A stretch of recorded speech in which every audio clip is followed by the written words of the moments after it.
All right, we're only running 7 minutes late, so I suppose we should get started. Dude, you didn't even give me enough time to tweet out that we were going live. Your production quality is dramatically improving over the years. If by improving you mean I'm just throwing caution to the wind, then yes. I'm just gonna retweet you. I don't have time to do this. You know, you might have had time if you were doing the tweet and not. Dude, Sandra's mom made this giant fucking bucket of horchata, and like I cannot stop drinking it. It's absolutely amazing. But I am super excited to have our special guest on this week. This is someone that Derek and I have talked about having on the program for a long time. It feels like we've been going back for months about this. Is Silverfuse. Welcome to the show. Thank you, Justin. I understand you've had a pretty busy day. Yeah, it's been a really busy day. I casted for about 7.5 hours, and then we had like an hour warm-up of going through a bunch of technical aspects before, so it's been pretty long. Well, from what I heard, you did an absolutely amazing job. I was really impressed, both with the show in general and with your contribution to it. I thought you did great. Thanks, Justin. Yeah, we spent about 2 weeks pretty actively working on it beforehand. That's awesome. That is, how many weeks did you say? 2 weeks? That's 2 weeks more time than went into the creation of the Master Series. That's not true. I don't think that's quite true. Yeah, there was a whole team of people that were working on it that just weren't us, Justin. But we actually had some pretty grueling rehearsals. Yeah, no, we did. That is true. But I think you know me well enough at this point, Derek, to know that when I'm not involved in something, it doesn't exist. Yeah. Yeah.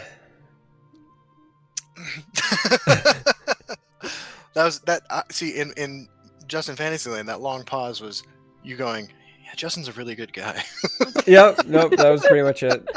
So, one of the things that I want to mention, because a lot of people may not know, just because Silverfuse didn't quite make it to the big stage, but Silverfuse did incredibly well in the Master Series. She was like one of the people that was on the bubble of getting in from points. So like not only did she cast today and performed, you know, fantastically there, but she's an amazing player as far as the game goes, and absolutely was like within a hair of being one of the people that went to QuakeCon.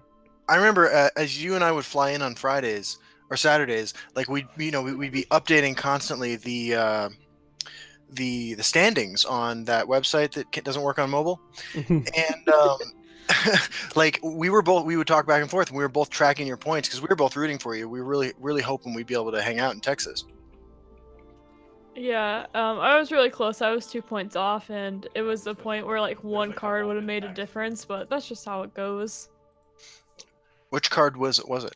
Drain Vitality. I actually went 0-3 with Scout 2 of my 4 times, and that is how I lost. Actually, it was just not drawing Drain Vitality. It would have won me the game multiple times. Ouch.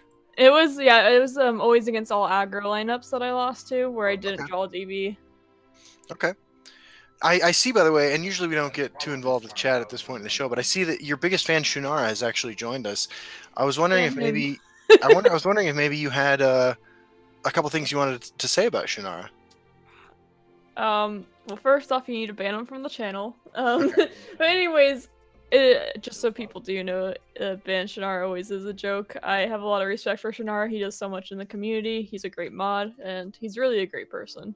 So if I ever say ban Shunara, I don't actually mean I have nothing against him. He's great, but do hashtag ban Shunara. Got it. I'm actually a mod in the chat here, but I don't know how to ban people. That's all right. I timed them out. Ban the name. Alright. I only ban people if they make like really, bad comments. Like I'm pretty lenient in general, but have you found a few times? Have you found a lot of that sort of hostility in chat for Legends Twitch in general, or more lately, or what's been your experience with negative people in chat? It was worse around the time that I was like being seen for QuakeCon when I got top 8, and a little bit after that as well. I would say I maybe banned someone once a week for something like that, and during QuakeCon for a bit, it was like maybe once a stream I would ban someone for making some kind of like sexist comment.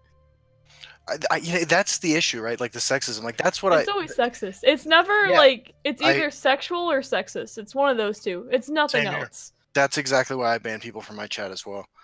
And it's sort of been eye-opening streaming with Sandra. Like I don't get sexist fucking feedback when I'm streaming by myself or when I'm on YouTube.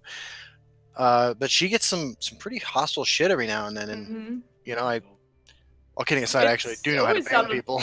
Nowhere, like it just comes out, and you're like, "What did I do wrong? I'm just trying to play a card game and stream and have fun." And then all of a sudden, you're like telling me I'm this awful person, or that I can't play the game because I'm a girl, or whatever. I mean, it does happen, and you just ban and ignore, and it's just kind of the world that we live in right now, sadly. And there's not too much more than just taking control of your channel, saying I'm not gonna allow this, ban it, and then try not to let it get to you. Because I mean, I get comments all the time on like how I look, how I'm playing, if you know I could be doing different things than playing Legends, because you know there's all that kind of stuff. And like I said, ban, ignore, move on.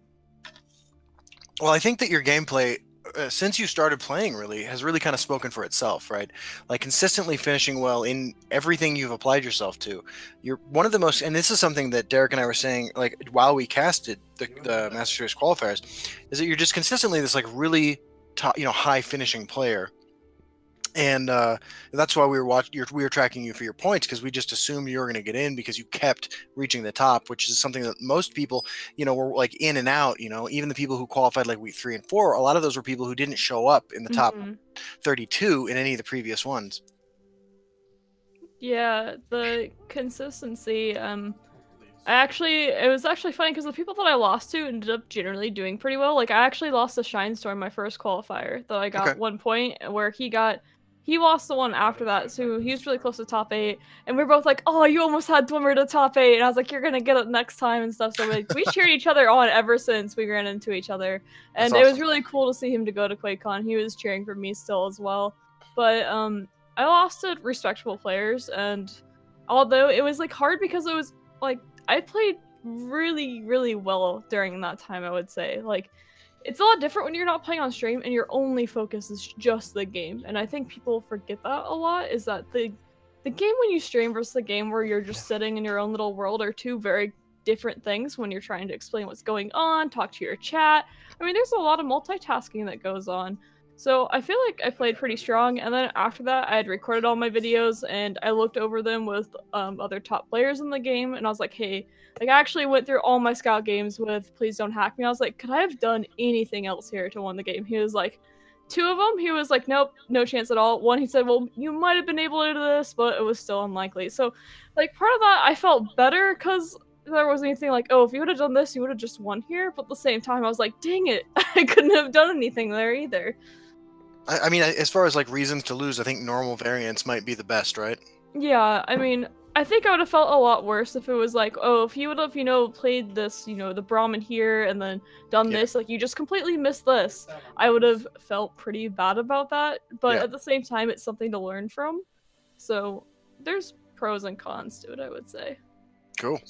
So one of the things you'd mentioned, and I agree, is that when you are streaming, I think people do forget how much of a multitask it is, right? There is a lot of distractions. You're watching chat, you're watching your like production equipment. There's a bunch of different things that you monitor. How does that carry over for you to events that you did like today, like casting, for example? Because I also find, and especially for us during the Master Series where you had people talking in your ear and things like that, that it can be just as easy to miss things while casting as it can be to miss things while streaming because of all of the different distractions. So how do you balance that in your casting experience? Yeah, for sure. I don't think that's something actually people that knew about it, but almost the entire time we had Costa talking to us of like, hey, I'm gonna show you this scene. Hey, we're gonna do this. We're about to go to this break. In 3, 2, 1, your life. You know, stuff like that just over and over again. And it is just another layer of depth to the game. And it's really, really hard to focus on. Like, you know, I'm sure you guys had it. If you, like, missed a lethal call or something, you know, a perfect lethal or something, or, like, a really interesting one, and chat's always like, OMG, these casters don't know what they're talking about, and how could they miss that? It's so easy. But like little do they know is that you are listening to all these cues. You're looking at both perspectives. You're looking at both hands. It's a lot different than just sitting there, laying back, you know, eating some popcorn and watching the game. It's a whole different experience, and it gives me a lot of respect for people who are doing that multitasking. On top of that, we are hitting, you know, past the 7-hour mark, and you've been thinking about these things the entire time, and you're also too, like, you're on camera the whole time. Like, being on camera it's tiring, because you do have to care about how you look when in a professional environment. You can't just be like slouching back and like doing whatever, moving around and stuff. Like, you have to look nice as well. There's just so many bits and pieces of depth that you have to do. I mean, also too, putting a shoe on your head. Yeah, I was just ready to say. I got so many things to say for. I know. I was thinking about maybe this is only for Charmer and not for Justin. First of all, Derek did do some amazing multitasking during the casting. He was playing Marvel Strike Force on his cell phone while we were casting this in front of thousands of people. Wow, Charmer. To be in my defense, though, that was like the least of my issues. I wasn't like trying to change into a wig and do makeup and stuff in between scenes. Or That is true. That is true. But we had this thing too going on where they would. If there was more than, like, I would say 3 seconds, maybe, would you say, Derek, of dead air, somebody would be in our ear saying, pick it up. Oh, it wasn't even 3 seconds. Like, if it felt like both of us swallowed at the same time or something. Yeah. I mean, Perry, and don't get me wrong, this isn't a knock against Tim. He was fantastic at being a show manager. Absolutely. But Perry would be like, too quiet, guys. Somebody's got to do something, blah, blah. But yeah, I mean, it was... Dead air was... It's always rough. And too, like, that's a big thing on streaming, too. Where, I mean, when you first start streaming, you, like, at least for me, like, I talk to myself a lot just because you don't have any viewers and you don't have anyone to talk to. And then, honestly, I think since I've gotten viewers, I've become a little bit more lazy on it. Like, I would admit that sometimes you're, you know, because you're just used to people who now support you, and I need to talk through my plays more when I stream. But at the same time, sometimes you feel like an idiot because you're like, well, of course I'm playing this because of this. Like, why else would I play this card? But then people will be like, well, I wasn't quite sure why you did that. I was like, oh, I just need to get better at this. But I think being able to have that a few times, like Laser Justin was like, hey, I need to go check in with these players. Can you go cover it? And that's when you see me just kind of talking to myself, like rambling on with it. And that's what you have to do, though, because dead air is boring air and no one wants to just see the game. You have to keep going. And so I think streaming and always finding these little topics to talk about, even if it's not necessarily Legends related, and I think that's something Justin's really good at, is bringing in a joke or something. Like, it's a skill. Like, it takes a lot of practice. I mean, there's some people, I'm a very introverted person, so I'm not naturally, like, talking about all these, like, different things all the time. Like, I was so in high school that people, like, just knew I kind of kept to myself, played sports, did Scholars Bowl, kind of stuff like that. And so being, like, extroverted on stream is very different. Yeah, it certainly is. It's funny because, like, you know, I've spent a lot of time in person with Derek. We're actually not, I mean, like, we're only like 50% in person the way we are on camera. Yeah. I mean, there is a camera personality. Yeah. Man, I don't think it's the way most people would assume, actually, we are in the real world. Yeah, no. Him and I think off camera probably swap spots. Yeah. Like, I am pretty calm and, like, thoughtful in person, and, like, you know, I kind of, you know, as a reflection of just what I do for a living and stuff. And Derek's kind of like more let loose and like more kind of rock on and kind of stuff. It's really interesting when we actually hang out. Yeah, it's almost like I spent all of my time at a boring office all day, and by the time I get out in the world, I'm like, all right, let's do this. Let's go. Right. But yeah, I think I asked that question because I was reflecting on this a bit the other day. I actually think casting is more difficult than streaming or playing. And it's for a lot of the reasons that you just said. It is the production stuff, it's the filling the dead air, but it's also, you're almost like keeping track of, just strictly from the game's perspective, twice the amount of information. Because when you're streaming, you're just saying, like, this is what I need to do. But then the minute you're casting, it's what do I need to do if you're, like, in the player's shoes. But then also, I can see the entire other player's hand and what do they need to do, and you're keeping track of both cards played. There's no deck tracker when you're casting, right? It's for all those people who say like, hey, I love the deck tracker and whatever. You don't have that when you're casting, and a lot of times you don't have production stuff off screen. We had, what did we have? We had like photocopy printouts of the decks. I think. Yeah, I remember those in the pictures where y'all had those. I was like, that looks like terrible to and look at those. That was an upgrade. There was a lot of times where we were doing it like from our phones or something. So there's just a lot of information that you're trying to juggle and talk and have somebody in your ear, and sometimes the in your ear stuff is like, hey, just like you said, right? Like, hey, I need you to buy time because one of the players isn't ready. Hey, I'm updating the bracket. You're going to see a graphic, but it's wrong. Make sure you let them know. Hey, when we come back from break, Justin, you're going to have a shoe on your head because chat asked for it. Like, you never know what it is. And so the more I was reflecting on it, I was like, I think it's just more mentally draining to cast. And then on top of it, it's almost always for longer hours. Like, I don't think that I've consistently streamed for as long as a lot of those tournaments go. So we had short, like 5-minute breaks, and that was like go to the bathroom, get a drink of water, just really quick things of, I mean, definitely not a break by any means, because you're like, I need to get back. Yeah, we learned that we could eat bulgogi bowls in 4 minutes. Oh yeah, I mean we were scarfing food in between those breaks. In fact, one of the first times that I mentioned that, like, hey, let's pretend like we came back from break, and that we, like, Justin and I hate each other, like, as a joke. That was twofold. One, I thought the idea was funny, but two, I wanted extra time to eat, right? Like, But yeah, so this is my long and roundabout way of saying congratulations, you did a great job today, because Justin and I know specifically from the experience how difficult something like that was to do, and you and everybody at Team Rankstar did a great job today.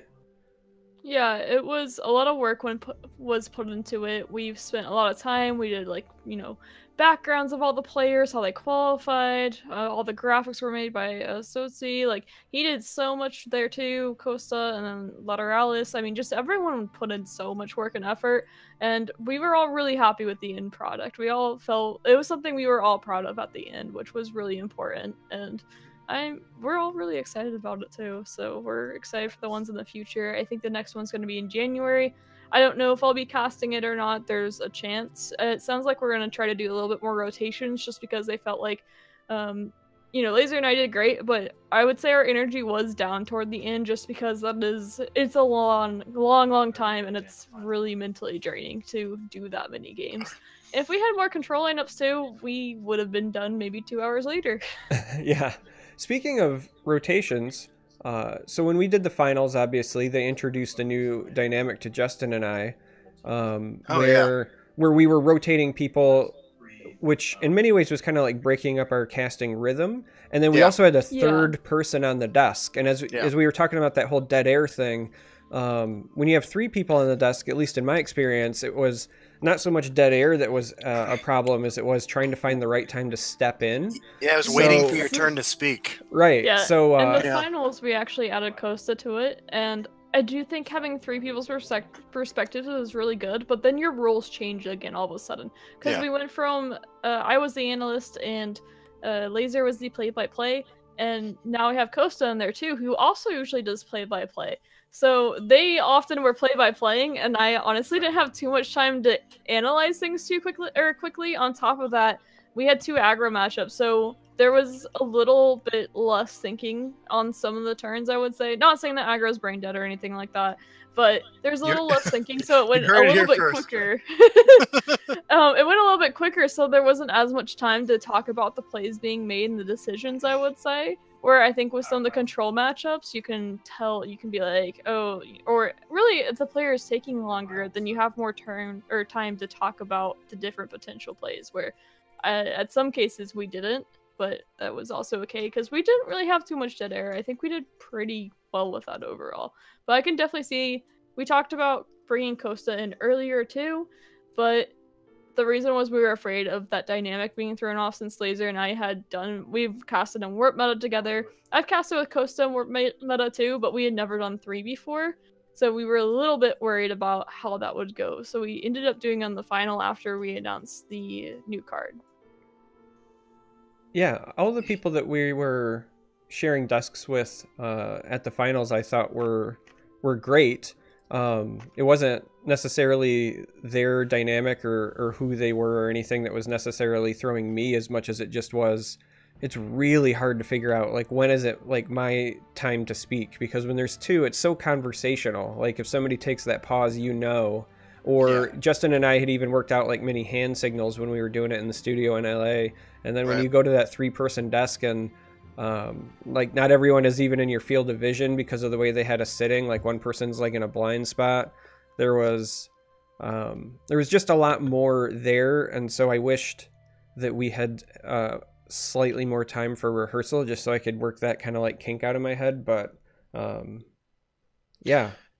You know what I got from all this, from her description of the future of the Classic series? There's a job for you and I, buddy. Yeah, I think too with 3 people it does, because when someone pauses and then you both start and then you kind of have that awkward pause because you're not sure which one of you needs to continue their thought, and it is just kind of awkward, especially when the 3 of us have never casted together, and you all being on such a big stage too. I can imagine that was just rough because you had done 4 times with Justin, or Charmer and Justin had gone together, and then all of a sudden, oh, now you have CVH, or now you have Corey in it. It was just a different bit because you hadn't really worked with them that often, and it was 3 people.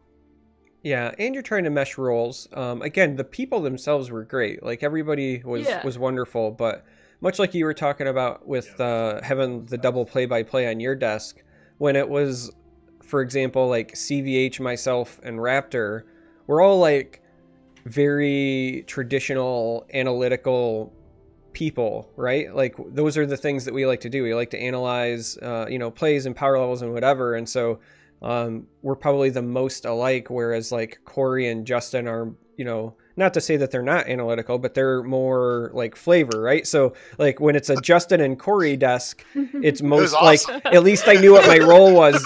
When I was with Justin and Corey, I knew what my role was. It was, I'm the chaperone, right? But when it's like me and Raptor and CVH, then I have to go like, okay, not only like when do I step in, but like what do I offer now, right? Like, yeah, at least Josh has the he's a developer, card designer for the game, right? He can draw on that, and CVH has his Bethesda experience, and then I'm like, somebody help me out here. I'm gonna have to start doing Weatherman impersonations or something. Fuck, dude. Fuck you. Look.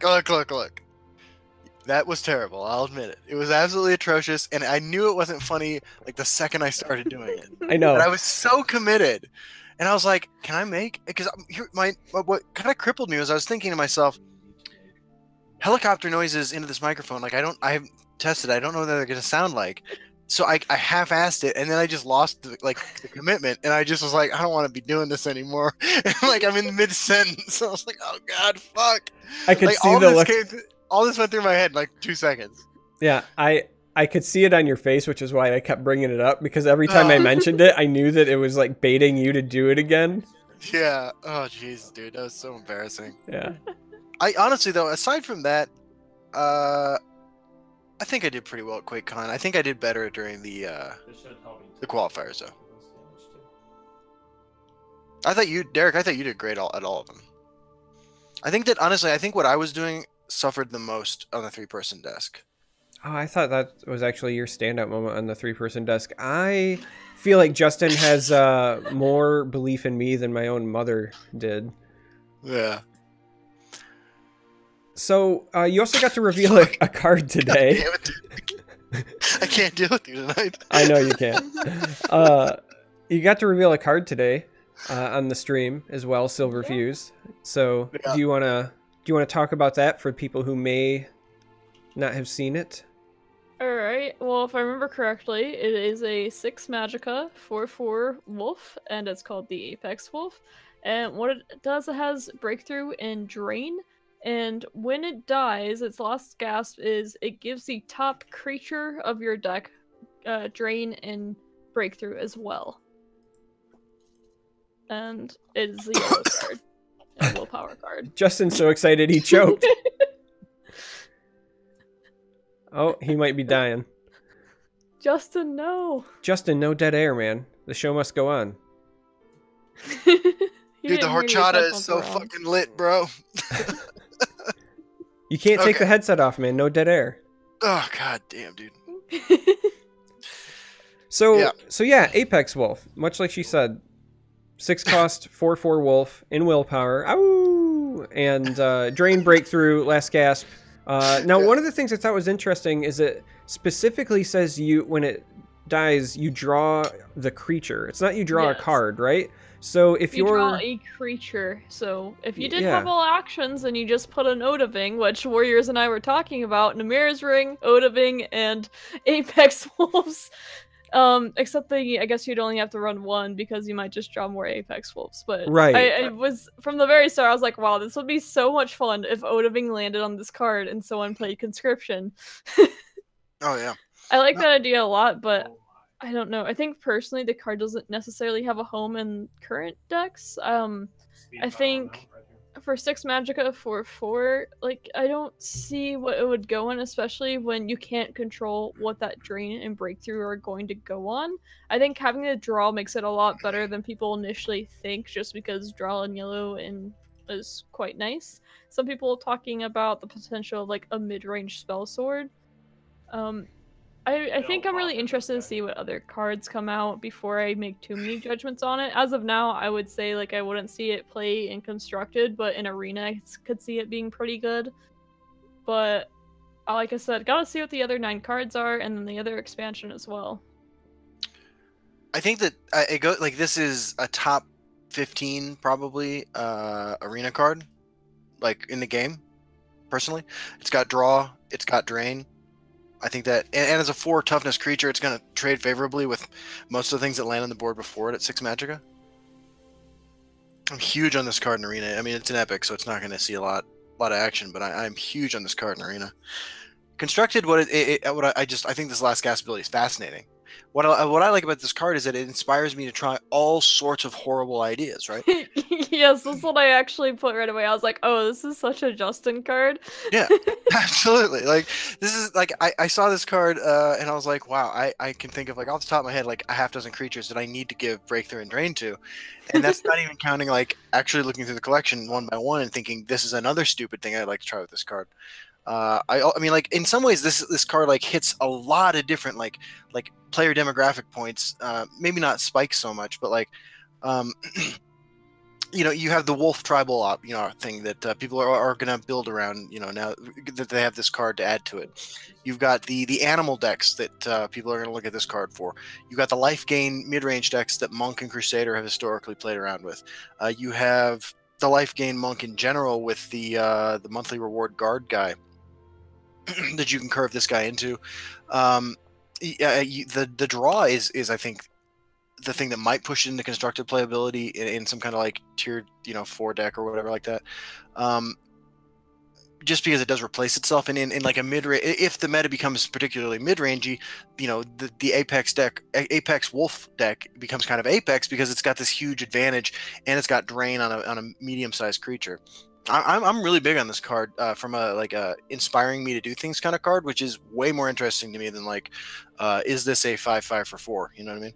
Yeah, and I think that's something too that a lot of people do overlook, is the fact that, I mean, it's great. I love competitive and I love tournaments, but I do think, like, there needs to be, for the community to do well, I think there needs to be a balance between fun cards that people enjoy, but also cards that give the, competitive advantages, but also give meme advantages as well, I guess is what I would call it. And I like how this card, like, it feels overall fairly balanced to me. Like, even though I don't see it getting constructed play, like, I like the design of it, and I like the ideas of things that you can do with it in the future, even if it is meme-y.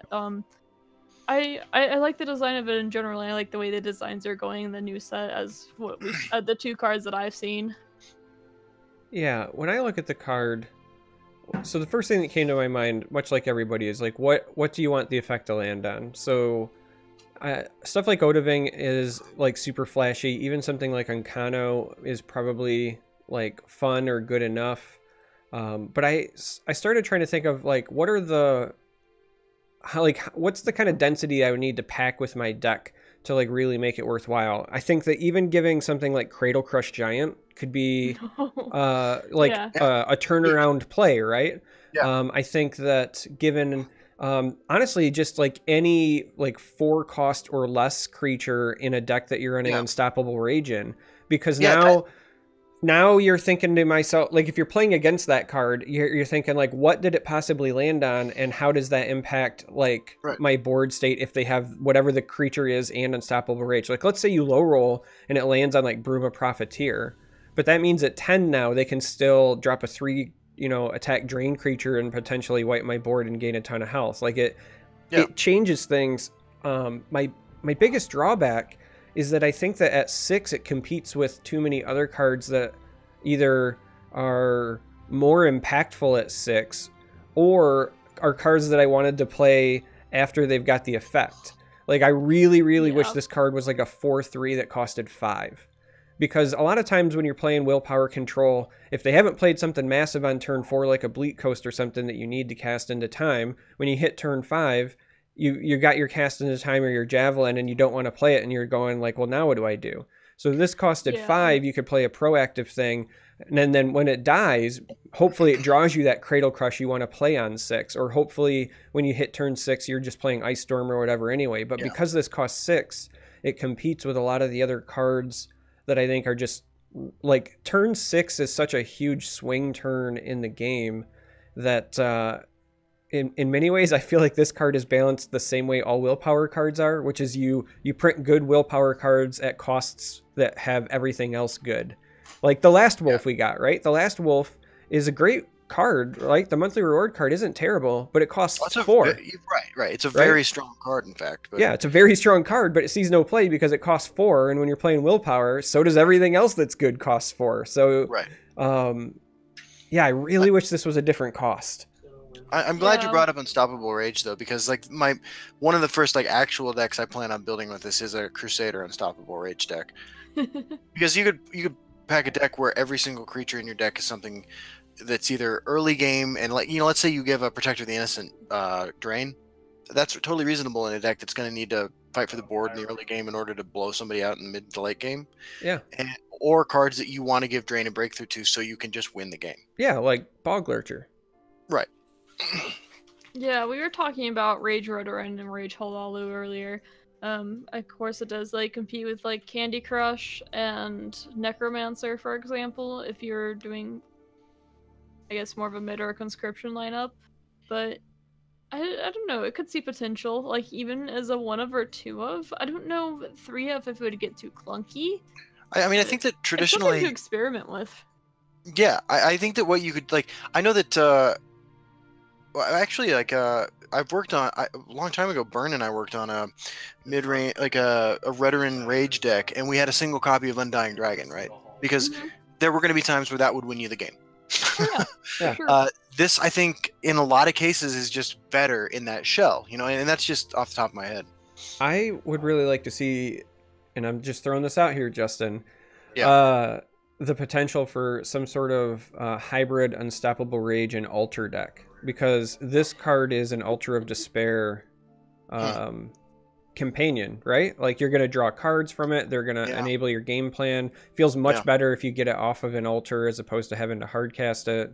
And one of the reasons traditionally you avoid willpower and Altar decks is the complete lack of Last Gasp abilities.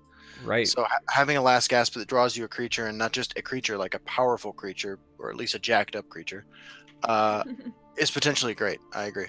2/1 Harpy with Breakthrough. Even a 2/1 Harpy with Drain though it can be totally relevant. It can. Yeah, I'm keeping an eye towards the future because, like we saw Encano printed, and then we all were like, oh, that's neat. And then later on we saw Red Year, and that became like a meme. There is a part of me that's keeping an eye out for, you know, I'm waiting for them to print like some sort of giant that on summon just does like, you know, 10 or 20 damage to a single creature, right? Just like as a, like it comes into play, and it's the giant from Skyrim that like boots you into space or whatever it is. Yeah. We've all seen those YouTube videos. Like I want that creature to be printed in the future so that I can try to hit that with the wolf. Right. I do have some questions. You know, we talked about like single creatures you want to trigger this ability on.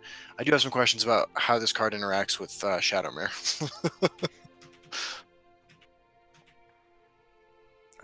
Yeah, that's a good point. I stun locked him. He didn't get off a single attack. I assume that Shadowmere probably loses the buff because if Shadowmere gets other buffs, they leave when Shadowmere changes zones. So like if you've ever hit Shadowmere with like a skeletal dragon and then brought it, like maybe you lost it from a camel and then you bring it back, right? And then it goes to your deck. It's not like keeping that buff. It's not like Eternal where it follows it permanently from zone to zone. So... See, I haven't done that. That's why I was asking. I do think that this card is playable in a Stealer of Secrets mage deck that ran exactly 4 other creatures. I mean, giving Stealer of Secrets Drain and Breakthrough could be huge. I mean, you know, one of the ways Stealer of Secrets loses is just a guard creature. Right? Yeah. Giving it Breakthrough and Drain could make a tempo Stealer of Secrets play, something you might be interested in doing. And just pulling your Shadowmere when it's a 1-of in your deck can be huge as well. Yeah, it helps you find that combo piece. Right, and that's a deck that functions, you know, as well as it's going to ever function with, you know, a minimum number of creatures anyway. I mean, like, look, this is why I think this card's great. You know, this is why I think Lich's Ascension's a great card, even though it's completely unplayable. Like, because like I've said before, I spent more time trying to play Lich's Ascension than any other card that's ever been in Legends. And, you know, like, you want people to want to play the game more. And this card makes me want to play the game more. Why don't you just try to make Daring Heist work more? Do you remember when that card got previewed and you kept saying, but it says draw 2 cards? Yeah. Why don't you go draw 2 cards more often? Because it turns out that, like, here's why I haven't tested that card a lot. Not that, besides the fact it's not good. I don't attack my opponent. Yeah, I know. It goes against everything you stand for. Yeah, like, I'd love to play Divination, but I'm not going to play Daring Heist. Although, to be fair, like, I have played Daring Heist when it's been randomly given to me before, but I don't think I've ever put it in a deck. So, I'd love to hear Silverfuse's thoughts on the other card that was revealed so far. There has been 2 from the new expansion, which is, for the record, if you're just living in a cave, it's called Frostfall. It's going to be 11 cards, so it's going to be a mini expansion, very akin to the Madhouse collection, very akin to the Forgotten Hero collection. This is going to come out soon. We don't have an exact date, but they say soon, as in before Isle of Madness, which is still expected before the end of the year. And my favorite thing, personally, is that you can buy it for $10. You can buy it for gold, or for $20, $20 US, you can get all premiums. And I still really think cool idea. I still think that's like the best thing ever. So the other good marketing for sure. Yeah.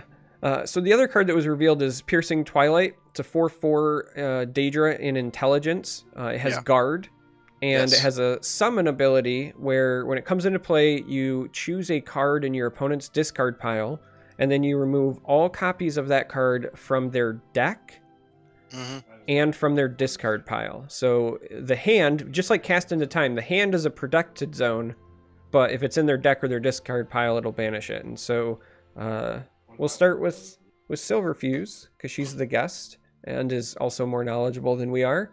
And it's fair. It's very fair. I want to hear some thoughts. At first, I'll say that I was pretty critical of it, because, you know, it was very hyped up, and I was like, wow, the card's actually not that good. Yeah. So, like, I was like, 4 mana for 4 for guard. I was like, that's okay. But, like, reading the ability, like, I know Justin probably feels the same way. We both hate Conscription with a passion and want to see cards that deal with that. At least have some kind of counterplay to conscription, I guess. And I was yeah, yes, a conscription card that, you know, is going to take away from that.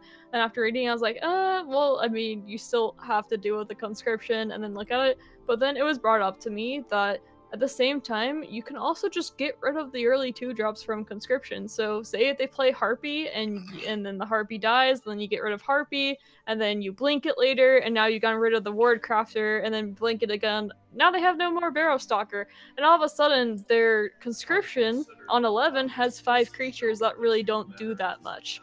So I was thinking there's other ways to use this card. I think I was thinking of it in a really one-dimensional way at first.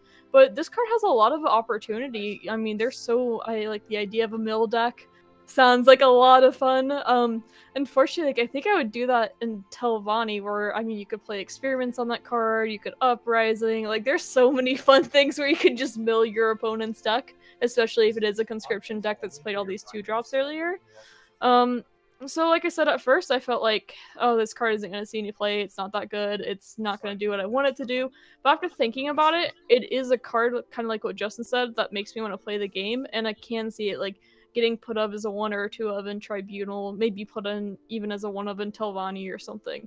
So I think it's the card that's actually going to surprise people and be more useful than we expect from just seeing the card. Yeah, I agree with almost all that. I mean, I think the 4/4 guards for 4 and intelligence, I mean, they already exist, and you do occasionally see like unironic, uncombo Dres Renegades in decks that can run it. It's not frequent, but I mean, it does happen from time to time. But the banish ability has tremendous, you know, variety of application. And I'm excited to play around with it. Of course, the first thing I'm doing with it is building a mill deck, but like, yeah, like I mean, how can you not? Yeah, I've already counted up exactly how many times I can hope to blink this card in game. But so that's what I'll be doing with it. Plus but it's Uprising. Right, but it's cool because it is a very targeted card that is clearly has some very clear applications that people are going to want to try with it. But then you also have all these other things that, like, because this is a relatively new mechanic, you know, banish itself is used very infrequently. Removing cards from people's deck is being used very infrequently. It opens up a whole bunch of new deck building space in terms of these blinking things, in terms of, you know, only having in some matches to answer something once instead of 3 times. It's a fascinating card, and again, sort of like the wolf, like feels like, you know, look, if you're going to release a set that's only 11 cards, like, I'm glad that it's so far 2 cards that make me want to try something new, make, you know, fit in my mind into multiple different classes, have multiple different, you know, both ridiculous and more like reasonable applications. I think it's really cool. Yeah, I'll wait to talk about how I think it fits competitively to first say 2 things. From the just sheer fun standpoint, yeah, Mill Mage sounds hilarious. You get your cast into times, you get this card, you get Dark Rebirth, you get a Night to Remember, you get the Illusionist, Black Dragon. Yeah, yep. You get all of the ways that you want in Willpower and Intelligence to, like, blink this card and mill things and do all of the fun stuff that I think it's funny. And if it ends up becoming a thing, Justin, your counter meta pick, just as your heads up, is to start unironically playing Waves of the Fallen, because if you turn all of your stuff into mummies, they can't mill that, because it'll just be mummies in your discard pile. Genius, bro, genius. So from, like, the competitive standpoint, I think that, so, you know, I did an analysis video, and, like, right out of the gate, I think that it best helps any of the decks that were already running Memory Wraith, because it's just, in more cases, better at what Memory Wraith wants to do. There are some from time to time in Mage in particular. I honestly haven't seen it that much in, like, mid-high Legend. Well, so I'm not saying that the decks that play it are that high, but I do run into them on the ladder, and, you know, rank 1 and legend rank players that are playing support mage will run a 1 or a 2 of Memory Wraith as their way to stop conscription. Right, because that deck just loses to Journey. Right, it can deal with the conscription just fine. It just loses to Journey, so they run 1 or 2 Memory Wraiths to deal with the Journey, and then they call it good. I think that This card immediately makes those decks better if you were running it. And then my next thought was, I really think that it has the best impact in the tournament scene because of what I call like the Karakan Zool paradigm of if you even just include it as a silver bullet as a one of, if it's an open deck list and your opponent knows that you have it, they have to play around it. So there's some like mind game trickery that occurs just from this card existing. And my initial response was like, it's a control tool for other control decks, gets rid of stuff you don't want to see. But the more I've been thinking about it, depending on how the meta flows and depending on what other cards are printed, if we ever go back to a very heavy like prophecy meta, this card is really good at hitting something that was already played and making you not have to deal with piercing javelins or lightning bolts or Cloud Rest Illusionist, Illusionist or whatever ever again. And so while a 4/4 isn't great, there's already a lot of decks that were running, say, Royal Sage, right, as a sometimes 4/4 with upside. There were in the past decks that ran Mystic Dragon as basically a 4/4 with upside. So I think that this card in non-control decks could still see play as a very meta-dependent pick. I think so too, and like we know earlier, well, we know that there's more cards coming out too. Honestly, I think this card, if we still had old Uprising Scout, I think this card would be amazing against old Uprising Scout. Yeah, for bats. Oh yeah, absolutely. Or, I mean, depending, I guess, on what you're doing for... Not just bats. Yeah. Well, I mean, there's bats taking away the uprisings. I mean, they may have to wait and like kind of accumulate more of the cards before getting rid of necromancers. I mean, Galin, just banishing Galin would win the game at times. Yeah. I'll also say this. The card that I think is singularly hurt the most by the existence of our new friend Piercing Twilight is Merchant's Camel, which we've seen a huge rise in, you know, in the last, 3 months or so in terms of, how popular it is, how prevalent it is. And this is a card that will, just by existing now, make you say, like, yes, I'd love to dig deeper. You know what Merchant's Camel has taught me, man? It's helped me understand why Brainstorm needs to be restricted. You know what I mean? Yeah, absolutely. Like, it's kind of fascinating, actually, like what some of the insights that like the rise of Camel has given me. Because I remember when it first got revealed, that card was like, I think the only application I saw anybody even talk about it for when it was revealed was in the one combo deck that existed at the time, which was Wisp Raiders. Yeah. And now it's like, I think I want to put that card in almost every deck I play.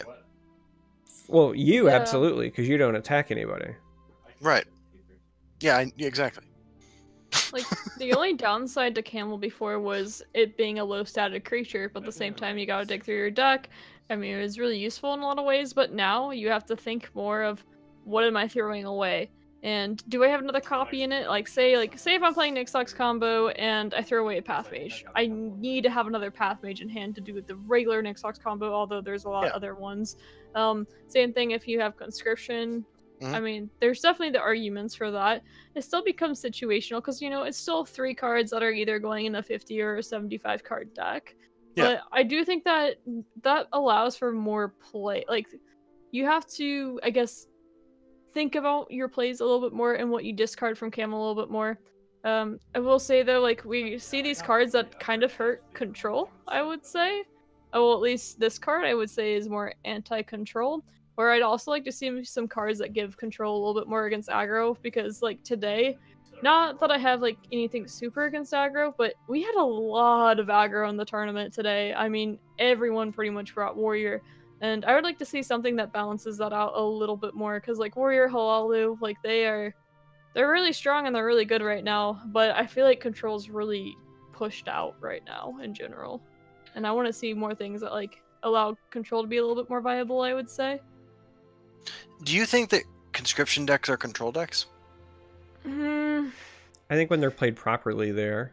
Yeah, I would say, like, in theory they're supposed to be, but I feel like people play them not properly a lot and Yeah. don't get punished for it because of the resource extension that you get from all the draw and what you, like, Telvanni Conscription, you can draw 3 cards. Like, that's ridiculous that you get 11 mana, play a bunch of 2 Magicka creatures, and then you get to draw 3 cards, and that, like, that's nuts to me. I don't, like, I don't think Conscription should be, like, necessarily nerfed as a card, but I dislike it for that reason, that it gives control a very definite 1-card win condition, and I don't like that.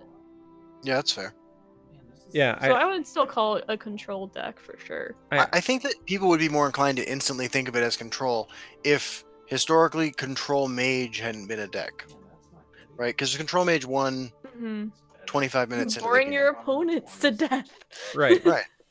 You know, like it is a control deck. I would argue that almost all the conscription decks are control decks, but they play so much differently than what we've historically thought of in Legends as control decks. I mean, Legends, I think a lot of times people try to just say everything's just aggro or everything's just conscription, and then we have our, pseudo-term of mid-grow, which it makes me cringe every time I hear it, calling warrior. I mean, we just watched warrior today kill people on turn 5 or 6. There's nothing mid-range about that deck. No. That's people trying to feel better about themselves. Yeah, I mean, so, like, I feel like Legends, we still don't have that many mid-range, and we really don't have many control. We did get to see Doomcrag today, that was brought by Rocket Boy. I know that Will still brought his control decks, and then I think Link brought all of the Mirror Shrine control decks, which were fun, but, I mean, I like Pasta as a very strong aggro player, and was able to take them down. I mean, they're just, I don't really think of many control decks and be like, wow, that's a really good deck right now. I mean, I can say Telvanni Conscription's pretty decent. A lot of people that were playing aggro did ban Tribunal Control, but I think part of that reason is because of Ice Storm, and then Prophecy Javelin and Prophecy Lightning Bolt can turn games pretty well. But overall, it just kind of felt like, I would say mid-BM was huge in it as well, which I like mid-BM a lot. I love seeing that deck. Yeah. But I feel like a lot of the control decks were pretty pushed out here, and I disliked that, I guess. I like seeing a mix. I know not everyone likes that, but I really like at QuakeCon, I feel like we saw so much variety, and then as the, Warp meta influences the meta quite a bit, and we've seen Super, Joe, and Frenzy, and Cho all do well with these aggro Scout, Sorcerer, the aggro Warrior, the aggro Halalu, aggro Spell Sword, and that's turned pretty much everything into aggro. And like, I personally, I'm not the best deck builder, but I don't really see anything where I'm like, wow, here's a control deck that I can just build to, punish these decks better. Like, there aren't that many options. And that's why we saw the mid-BM. I think Controlled Dagoth is a pretty good one that's underlooked. And then the Tribunal can do okay too if you're not doing a super greedy list. Yeah, but I think it feels like when I run, it was really underrepresented. But at the same time, when I watched it, it kind of fell flat in most cases too. Yeah, I think that the game needs like more either lethal creatures or stuff that has very similar effects, because right now, I think, in my opinion, one of the biggest reasons that we're having the issue that we're having with aggro being as good as it is there are a lot of very Magicka efficient threats that exist, and the removal actions to potentially counter them are not efficient, and that's fine. I don't think that they necessarily need to be, because at its core, Legends is a game about creatures, right? Like, you have 2 boards for a reason. You expect people to put stuff on them. So if you want to make the actions be slightly like inefficient, or you don't want to have a ton of sweeps, like, because that's the other problem, let's be honest, like, it's Ice Storm, and after the Drain Vitality nerf, it's Ice Storm, and it's Ice Storm, and it's Ice Storm, and it's Ice Storm. So, yeah, I think you have to go the other route, and you have to have creatures that exist that are understated for aggressive purposes, but still give control tools to combat it. And so that's why I'm saying lethal. It doesn't necessarily have to be lethal, but I'm using this as a good example, because, like, you can't just say, like, well, give control, like, this really awesome, like, 5/4 creature that's got guard but is always shackled, because turns out aggro decks still figure out a way to use Vigilant Ancestor if they really want to, right? It's a great way to protect threats, plus Renegade and Aggro Talvani, I mean. And you can silence it, and then it swings for 5, and so when you give it just raw stats, when your answer is raw stats on the board, even if it is meant to be a tool for control, aggro will find a way to abuse it, unless it's those like cheap lethal creatures. And with the exception of like maybe Tempo Assassin, and I've seen a couple of decent Tempo Archer decks, that's like the only way really that the lethal stuff has crept into aggro, because like having one attack just doesn't really help your game plan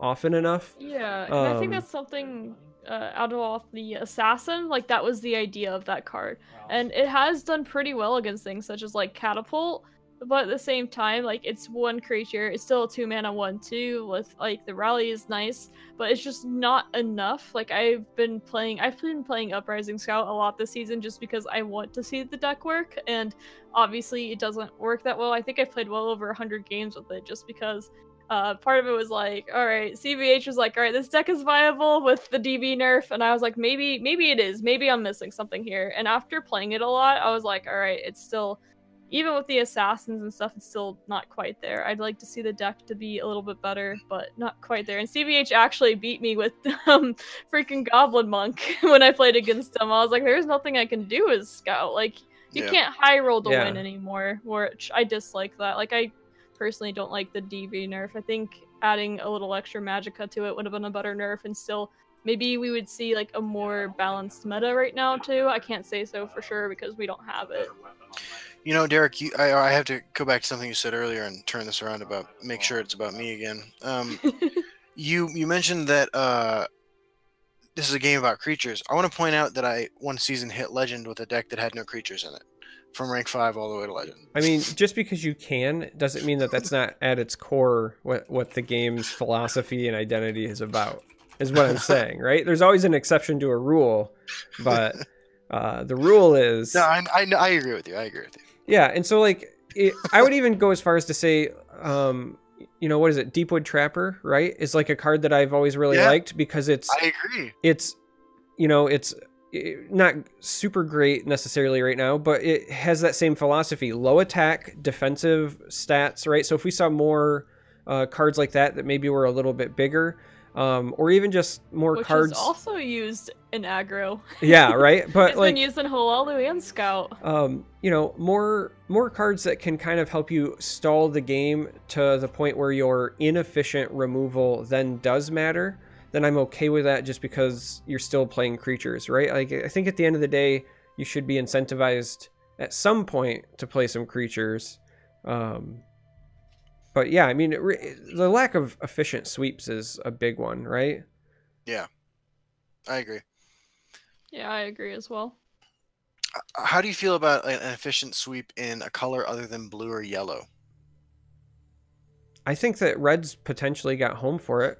I've always thought that I would want to see something like burn and pillage, but reversed, where it does damage equal to the number of runes you still have.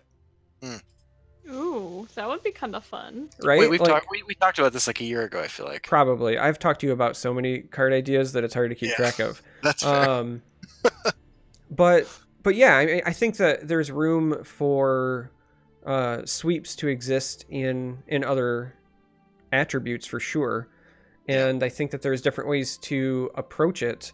But there's got to be something, and it's got to, again, like turn 6 is such a huge swing turn in this game because, one, it's when the power level really starts to ramp up. Like turns 4 and 5, when people are already playing 5/5s, even Ice Storm feels like it's coming too late. And by the time you get to like Dawn's Wrath turns, in many ways, you kind of have to have like already won by that point, and the Wrath is really like the nail in the coffin.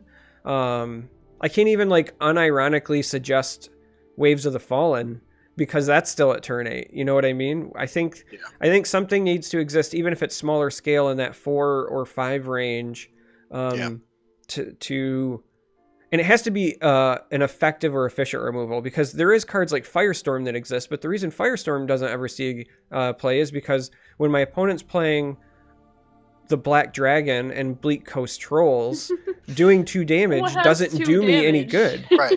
Right. Like, my opponent's playing cards on turns 2, 3, and 4 that all don't die to Firestorm. Even their turn 2 often doesn't die to it. Yeah. Yeah, Firestorm is one of those cards that, like, every now and then you play a match where you're like, oh my god, Firestorm would have won this game. Yeah. And then the rest of the time, like, and so you go ahead and drop it in your deck. I mean, if it was like 3 magicka, or 3 damage, I mean, it would be better. And with the prophecy, it would be just, I think it'd be a little bit too insane. But something like that is more along the lines, I think, of what we would need to see, just because there just aren't the answers that Control really needs against the aggro. And I feel like aggro just keeps getting a little bit better and better. And the Control's tools, like, I just don't think it's quite there. I agree. I want to see, okay, so just like thought experiment, because I don't actually know that I want to see this, but Doomsayer from Hearthstone. You guys both familiar with the card? Yeah. 2 mana with 7, beginning your turn, wipe the whole board. Right, what does that do to Legends? I think it has to be a lane instead of the board. Okay. Because there has to be some, like, it has to be de-incentivized from just jamming it in the shadow lane. Yeah. That just early. Putting 2 in the shadow lane. Right? Like 7, like I definitely know it couldn't be an 07 because there's nothing in our game besides like a Viper or something that could deal with that card, and that would it'd have to be lower statted for sure. I don't know. We have more silence in Legends though. Oh, There's not a ton of silence in Hearthstone. So, but you have like negation. I mean, if it's 2 magicka, there's not many options even with the silences. Well, I mean, there's Nord, Firebrand, Hall, or Sharpshooter. I mean, yeah, but conversely, right? If you say it's 2 magicka, but it only hits a lane, right? If my first like 2 plays went to the field lane and then they drop it field and I can't kill it, I still get to push damage for that turn, and then I can start loading up in the shadow lane. And then if they answer there, then you know what I mean? Like, it's maybe an early 2-for-1, sometimes a 1-for-1, sometimes a nothing for 1, right? I think that if it was limited to a lane, maybe, I think maybe it could be playable. Maybe it costs 3 instead of 2. I don't know, but something like that. I actually do like that idea, and I think it would, at least for a bit, it would increase more tech choices in decks, which I like. I like it when something changes enough where tech choices are accounted for, and I like how deck building gets rewarded in that way. Of course, if the meta starts getting more stale, then, it's been, problem solved, which kind of happened with, like, Gambler for a bit, with Crushing Blow, as well as Ash Berserker, where Lightning Bolt started kind of falling out of favor. But I like seeing those changes where, like, one card that was not as favored is now becoming favored because of a different card as well. Yeah, those Steel Scimitars all become Bone Bows. Yeah. that would be so interesting. Right? Mm-hmm. I mean, just, a card that was considered unplayable garbage to being the best one. Like, I like stuff like that just because it's just something new, it's something fresh. Yeah. So we're getting a monthly reward card this month, which I love monthly reward cards. I think they're some of my favorite cards. What are you guys hoping for in the monthly reward card? That's a good question, Justin. Are you making fun of me? I would like to... I was filling dead air, man. I was giving her time to think. Nice work, brother. I would definitely, I definitely want to see something playable, preferably in the near future. I know, like, Blackhand Messenger was seen as unplayable originally and then became very, very strong. Hold on, I know you two saw it as playable. Yeah. Okay. I know you two did. Disclaimer, I know that you two disagreed with that, but I would say, like, as a general consensus, the community was like, wow, that card's hot garbage, and it's not gonna see play. And then it became, like, one of the best cards in Telvanni. But I definitely want to see something that's, like, playable sooner rather than later. I don't really have a specific color that I want to see. Yeah, I can't necessarily. I would like to see, once again, I've been talking about earlier, I would like to see something that helps out Control somehow. Like, it doesn't even need to be a broken, busted card, but something that allows it to kind of get back into the meta again. Because even on ladder, I've been seeing either a lot of Conscription Telvanni or a lot of aggro, like a lot of warrior still.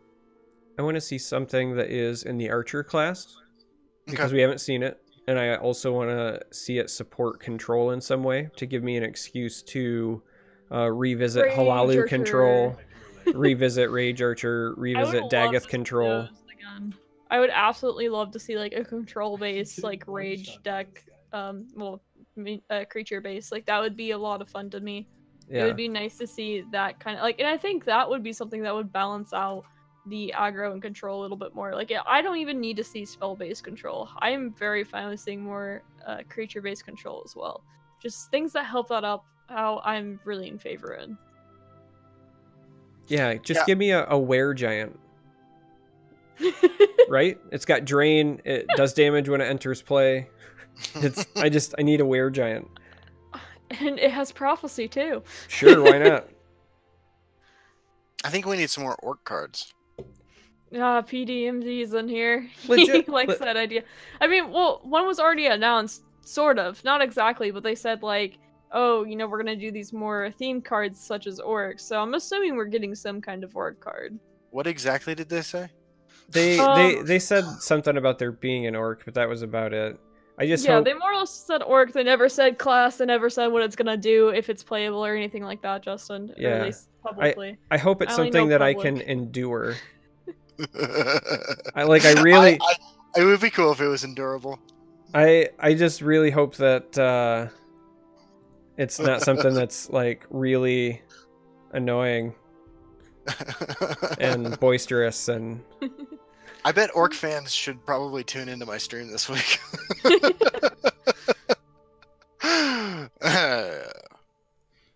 Yeah, Hey.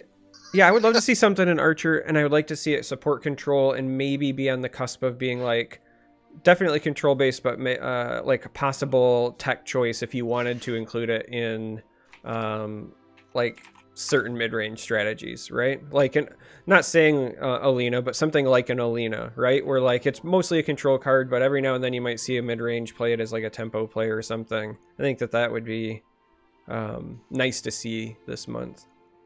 I do think that like a playable I do think that a creature control deck can be really interesting. You know, I obviously prefer control by just measures that cannot be fucking like explained, but I think that like it is totally possible to have a very satisfying experience with a creature-based control deck, and it's actually that's one of the reasons why I'm so disappointed. And I've always been disappointed that High Hrothgar is a unique legendary, because I think that could be the basis for a creature control deck. I mean, I really like the control Dagoth variant. I think that's a pretty strong creature control deck, and I think it would actually do really well in this meta. Just from what I've seen, like it's definitely like if I was playing in the tournament today, I think if I was good at Tempo Assassin, I would bring that mid BM, the controlled Dagoth, and then I'd probably bring a warrior of myself. Like I think that's what I would have teched against. But I think that deck is probably a little bit underplayed, and it's quite a bit fun. And I know Charmer loves to talk about his mid Dagoth and his win rate and how good it's been the last 2 months, and I agree with him. I think it is underplayed. Listen, there's a lot of aggro, and I think that the presence of the drain creatures and a lot of the efficiency there has a really good matchup. Like I've got a stellar win rate against aggro, and I have a good enough against control because of the reach that it has that at least on the ladder, I think it's underrepresented. I could understand not wanting to take it to your tournament lineup because mid BM does a lot of very similar things, but might be slightly more consistent. Yes. But like I also am the kind of person where I wouldn't feel bad if I took both in my tournament lineup either, and then like force them to pick which one they want to ban, if that makes sense. So Yeah. I feel too. think it's well positioned right now. All like horrible shameless self-promotion aside, like give it a try. I think it's good. Dude, horrible shameless self-promotion is like literally my #1 function. And like I know I usually say it tongue-in-cheek, but say to Neen's better than advertised, gang, because I would agree with We that. saw it do work today. Yeah. You two missed it. You have all these disgusting excuses. But anyways, Link brought it, and he ran it in multiple decks, like such as the Control Sorcerer. And we saw one time where he was able to do very efficient trades with Wardcrafter by throwing Yes. on Satanine onto Wardcrafter, making that efficient trade, and then Curl Fire Blooming the 01 target. Like, Yes. I mean, what more can you ask for? The And then another 01 is so time- good. Yeah, so then another time, he had a Thieves Guild recruit, threw on a Satanine, and traded it into a Witherhand Cultist. And that's like one of the good things about the the creature-based control is Witherhand Cultist doesn't really do all that much when you can throw a Satanine and just, trade into it, as well as the fact that Satanine's pretty fun with Uprising. You get to give something 3 attack. It's a good way to skip runes. I think it's been underplayed, and after watching Please Don't Hack Me play it, Link play it, I know that Charmer really likes it, and I've seen Indo play it in a couple decks too. Like, I think it's been underplayed, and it's fun to see that card kind of make an appearance now.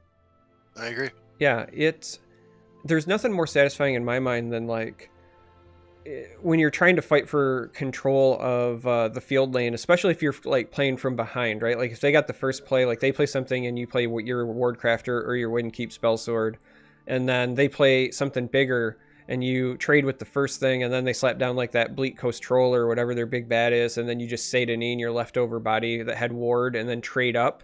Like being able to trade up into their 4 cost and then play another 2-drop alongside it really helps you catch up in tempo. Yeah. It cannot be understated. In my Daggeth deck, again, speaking about that 01, I unironically still include Merrick for a number of reasons, and giving like that 01 an extra item is a lot of fun.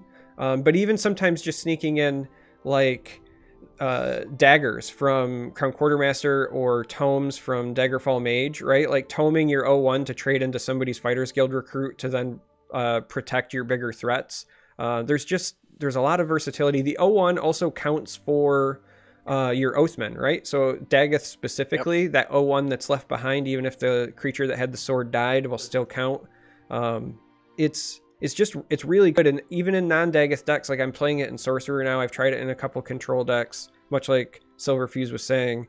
It is underplayed, guys. Go out, let Satanine run rampant. Let it flow through your veins. Yeah. Yeah, because the only thing better than Tazcat on turn 9 is your Cliff Racer plus Satanine on turn 7 for 1 more damage. Wait, Yeah, I what? mean, let's be real. Tazcat is almost used as a finisher or trade to break through for a finisher. It doesn't. The 4/4 actually doesn't see too much play from Tazcat because it's always used as a 6/6 charge. Oh yeah, usually if I see that 4/4, I think I'm losing. Someone's losing. Yeah. Yeah, exactly. Yeah. You know, Cliff Racer Onslaught is Oh no. a pretty good goddamn card. I've actually dusted that card like 3 times now. Yeah. I'm sorry, Justin. I couldn't even bring myself to run 3 copies of it in the deck that I built to play it. Like, I will say, like, I have had a lot of fun the last couple weeks playing Char's Breeding Pit. Like, that, like, Betrayed with Mushroom Tower, that's, I mean, massive tempo swing. But, I mean, obviously, you lose an entire turn of tempo playing Mushroom Tower, but Cliff Racer Onslaught is just, I can find, like, no use for that card. Listen, for the low price of spending your entire turn 9 doing nothing, and your turn 10 spending all of your magicka and sacrificing a creature, you can get Drain Vitality again. Exactly. Oh. Exactly, dude. You're totally right. So sad. I mean, you also get, like, you know, 20 power on the board or whatever it is. Like, sure, I guess, but Drain Vitality. Corey Mills wants some Cliff Racer facts, so I'm gonna find one real quick. No. Yeah, it is that time. We should transition to the interactive part. Start taking some questions from chat. So I don't know if you know this, Corey, but pterosaurs are flying reptiles, not dinosaurs. And pterodactyls lived around 150 to 148 million years ago during the late Jurassic period. It's a relatively small pterosaur compared to things like the Quetzalcoatlus, who had a wingspan the size of a small airplane. It's actually Quetzalcoatlus. I always mispronounce it. The bird is named after Quetzalcoatl, right? Right. Like Quetzalcoatl is my name in my Discord. right. So that's I always remember that's how you pronounce it, because when I was in like the 7th grade, my teacher said just remember ketchup bottle. Oh, nice. So Your teacher sounds like a genius. yeah. Hey, they were actually pretty awesome. I Sorry. I think actually that's really fucking funny. I actually have something that's not dinosaur related, but is an actual Cliff Racer fact. It turns out Cliff Racer is the lesser known uncle of Speed Racer. He's named Cliff. Oh my god. Well, you're the Hive Charmer, who's related to the Hive is Offender. true. Yeah. Yeah. That's funny. Fuck. So, well, this is the interactive portion of the podcast. If you guys have any ridiculous questions about Legends, about us, about our special guest Silverfuse, or about absolutely anything, shoot them our direction and we will give you an answer. I'll kick things off with a question. Silverfuse, what is your husband playing in the background? Because I've been able to hear him off and on. Oh, yeah, the And entire show. Yeah. He's playing WoW right now. Oh, it's WoW. Okay. Yeah, see, it's usually League, WoW, or Dead by Daylight. When I talked about playing World of Warcraft on Twitter a couple months ago, I had like countless people not just respond to my tweet, but also send me private messages imploring me not to play it. They're like, Justin, you have impulse control problems. Like, don't play World of Warcraft. Like, You haven't started playing Heroes yet today, have you? no, I am playing Slay the Spire right now, but I have not played Heroes of the Storm today yet. No. Narth in chat didn't have a question, but said, I always feel like this podcast could branch out so much more if it wasn't just a Legends podcast. There's a reason we try to keep it reined in, and it's because Justin and I would be here for hours. Yeah. Yes. We already have this thing run like 2 hours every time when it's supposed to be an hour show. If we could like get this thing really off the rails, oh gods. Yeah. That's not to say that in the future we might not make a podcast about something else. Like Tide Pods. In addition to this. Oh yeah, well, so season 2 was Tidepocalypse. We are now in season 3, which I don't think I ever gave a bullshit name to. Yeah. I forgot I think it was the threequel. The threequel? That makes sense. The nyquel. Yeah, I think we're going to do a special podcast for the midterms because we're going to cover who wins the election. It's going to be a tight race between Jewib and angry old white man Unkano. And, we'll talk you through it. We should do a live election podcast, dude. I feel like I feel like that would be fun. I mean, I do. Justin watched the debates. I do think it would be fun, but I want to do it Legends themed. Like, I want to talk about how Jewib is anti-Cliff Racer immigration and he gets them all out. Oh god. Yeah, I would. Dude, I was about to say I would watch that, but I'm like, fucking course I would watch that. I know you would. I'd be on it, because I was going to say that because I'm an idiot. That's funny. Oh.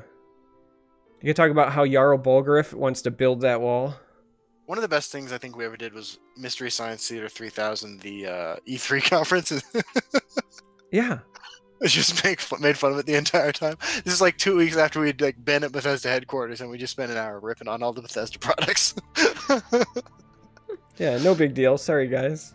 It was out of love. Totally out of love. Corey says he's voting for the guy from my YouTube ads. God damn it. So there are two people who might win the governorship. I'm sure there's others running, but there is a guy named Walker Stapleton running for governor of Colorado. And he runs, his advertisements for him appear on my YouTube channel, right? I do not plan on voting for Walker Stapleton. I plan on voting for Jared Polis. And I've made that clear. But, like, I'm a little torn because, like, it's been explained to me that the only way I could stop these ads from running on my YouTube channel is to just demonetize my videos. And so this week I learned a very valuable lesson about what the cost of my soul is. I thought that there was a way that you could, like, blacklist certain URLs or something. I would look into that again, Justin. Yeah. Yeah. Yeah, I feel like the creator should have some say in what's advertised on their content. It'd be pretty sweet. So we do actually have a couple of questions rolling in. The first one from Propaganda Style 87: is there a story behind the bow, or is it just what it is? I would say like first it was something just to like recognize me a little bit more, but when I played volleyball in high school as well, I played varsity softball and volleyball, and something that we often did was wear bows, and usually, you know, hair up, and then you'd have like a bow right here, and I always thought it looked really cute, and I always liked the way that it looked, and so I just bought, you know, just a little bow at the store.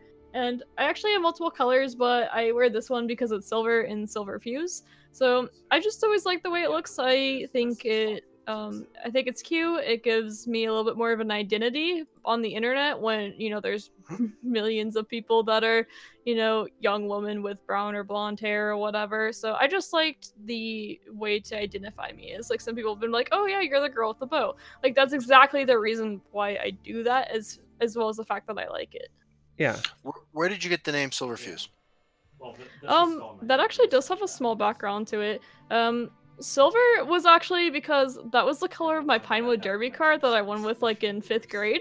So I was like, cool, silver. And then Fuse, my softball team was the Kansas Fusion, and so I shortened from Fusion to Fuse, and then put them together, and that's how I got Silverfuse, because I thought Silver Fusion was too long. So Cool. basically the short version is that bow is so that when Justin and I get lost and people are like, hey little children, where's your parents, we can say it's the one with the bow, and they can point us in the right direction because we need chaperones. I Yeah. mean, sure. I'm a little lost. Yeah, I know you are. Efotech wants to know, what is the most useless support? It's the most useless card in the game. Ascension. Yeah, it's. I mean, we all know it. Ascension is useless. No, it's not Lich's Ascension. It's Flesh Sculpture. No, it's the Prophecy. No, one. Flesh Sculpture is fun though. Oh, Somerset Orrery. Somerset Ori is the only card in the game that like is actually just I thought it was support though. always bad. Isn't Somerset Ori a support? Or is it a support? Yeah, it is. Yeah. It has 3 Oh. charges. You can do it 3 whole times. Yeah, that card is just actually. Wait, what does that card even do? Exactly. No, it's just like actually atrocious. It shuffles all of the cards in your hand that have Prophecy back into your deck, and then you draw that many cards. Like, the idea is that if the Prophecy cards are in your hand, you can put them back in so that players run into them, and you replace them with more cost-effective cards. 6. Oh gosh, yeah. I think I disenchanted that when I saw it. I would consider playing this card if it cost like 1 or 2. Yeah. The cost is what's prohibitive. Yeah. I agree. 6 Magicka is insane. Aeolus mentioned Dwemer Puzzle Box. Dwemer Puzzle Box, I think, has always been misplayed in like decks that care about the discard pile. I think Dwemer Puzzle Box is really a 2-mana cantrip that is only like useful in certain decks. I ran it in a Voice of Balance Sorcerer before. Yeah. And I mean, that makes sense. fine. And it had Journey too, if I remember right. It was fun. I didn't do super great on it, but I had a few people that actually had success on the ladder with that deck. So funny enough. I've never seen one. So we are now at the point where Zenkarn has asked us, when will Spooters, he means spiders, but he calls them Spooters, be a viable tribal deck? Because they are the best tribe. Huh. Never. Oh, I just. Yeah, I mean, unless we see, like, I don't know, you'd have to see, like, a whole playset, like, dedicated to it, and then they'd have to be good cards. Yeah, that would be rough. And so I'm gonna just go with the never. Yeah, I'm going to go with never as well. Yeah. Will, aka Please Don't Hack Me, wants to know, for Justin and I, when you guys don't feel like making content, what makes you do it anyway? I assume he means YouTube content, which is why he directed it at us. I have 2. I'll give you 2 totally honest answers. The first is the community. You know, people like it's it's an amazing social experiment or social experience. I'm sorry. You know, it Freudian slip. right. Yeah, Jesus, I've spent way too much time in grad school classes. Um, by the way, like the psychology department's grad school students are like like we are the people who do the take part in all of those studies that you read about later on. But I don't know. So I on like a deeper level, like I have actually a problem with zero sum games in general. I don't view life that way, and I sort of disagree with it like emotionally and philosophically.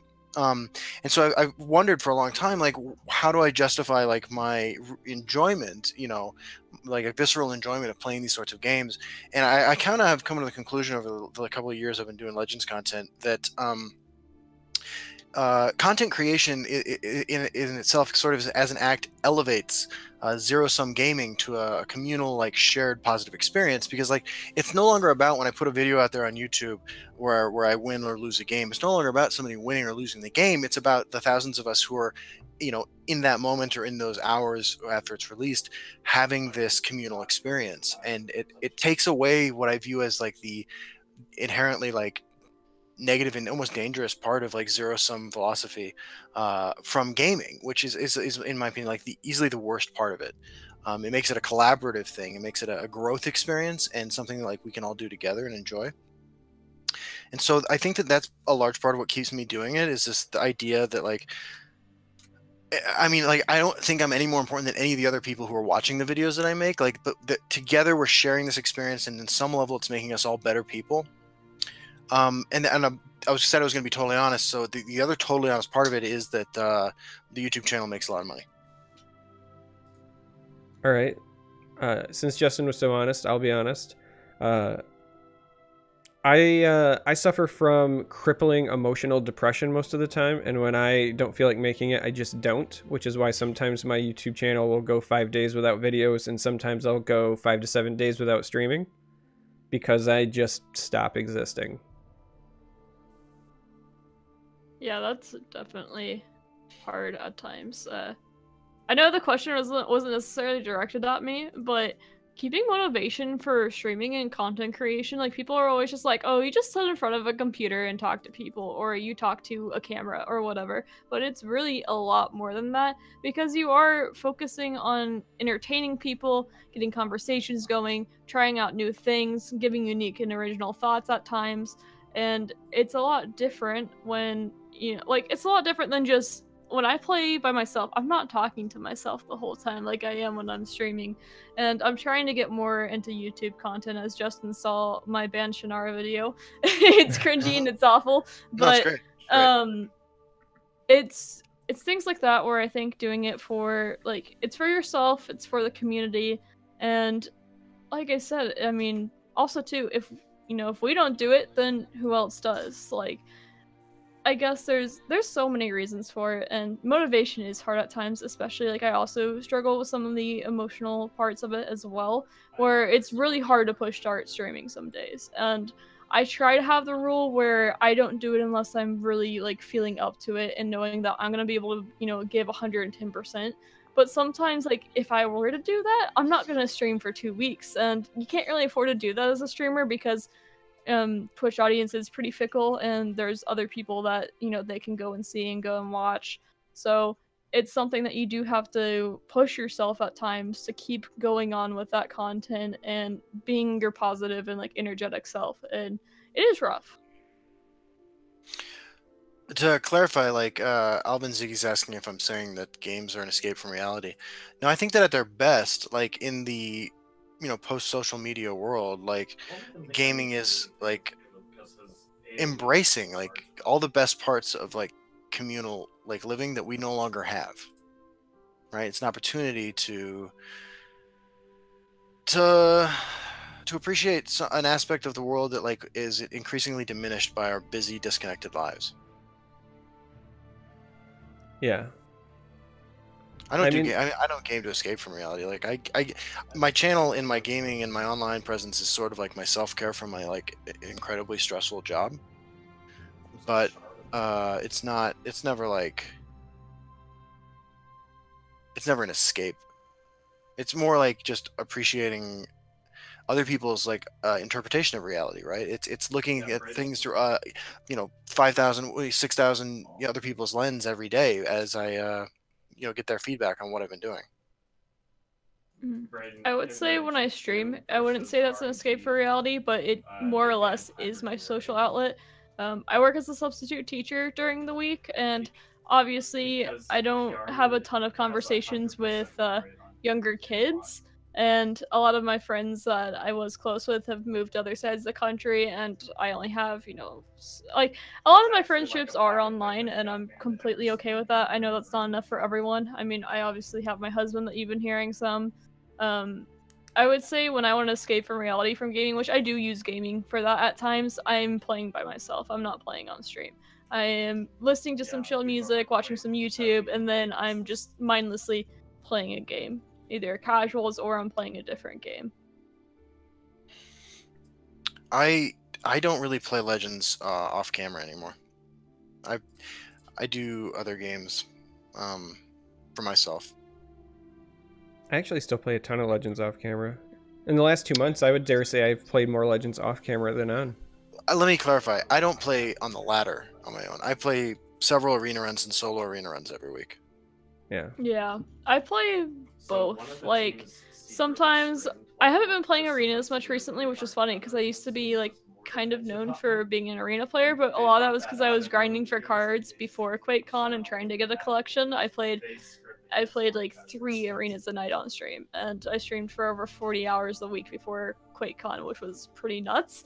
But I just play, like, I've been playing Overwatch recently for one, and I've been trying to play some Dead by Daylight, trying to get into some of the games that my husband's been playing as well, just because that's been one of the ways, like, we've been together for 6 years, and from the start we had always played video games together, and I think that's pretty fun. I like it a lot. Even though he's not as much into the card games, he likes them from a logical standpoint, and he likes watching them. He actually watches Kripparrian every single night. He hasn't played Hearthstone. He likes card games, but he doesn't like the grind of card games, which I'm okay with to an extent. Like, Legends to me never really felt like too much of a grind. Of course, I had that 2 weeks before QuakeCon that I was grinding for cards really hard, but then after that, it was done, and I haven't really had to grind all that much. Next up, we have Narth. How do you guys think people would react to a very humorous expansion with slightly playable cards? For example, an expansion entirely of mud crabs. I'm the wrong person to ask.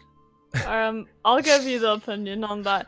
I think that people... of course, you'd have people like Justin, who that would be the best thing ever. They would, he would go off making videos and such. But I think people who are more invested in the competitive scene would be unhappy for the reason that we're really tired of seeing Telvanni conscription on the ladder, and even Telvanni is in general as well. Like, a lot of people want to see something new. They want to see something that influences and changes the meta, and that aren't just nerfs or buffs. Like, we want to see new cards that give us new toys to play with, and not just for meme purposes. So I think a lot of people would be pretty upset if they were just like, alright, here's a meme expansion. Like, it'd be fun if we, like, were getting consistent content, and then beforehand they're like, alright, we're gonna have this expansion, but it's, kind of, like, if they, like, gave us a heads up and it was in between, 2 expansions that we knew that were, we had one and then we knew one was coming that were gonna be serious. I think the community, like, I think the way it's presented, but with the content drought we have right now, if you just threw meme decks or meme cards at people, it wouldn't be a pretty sight. It wouldn't at all.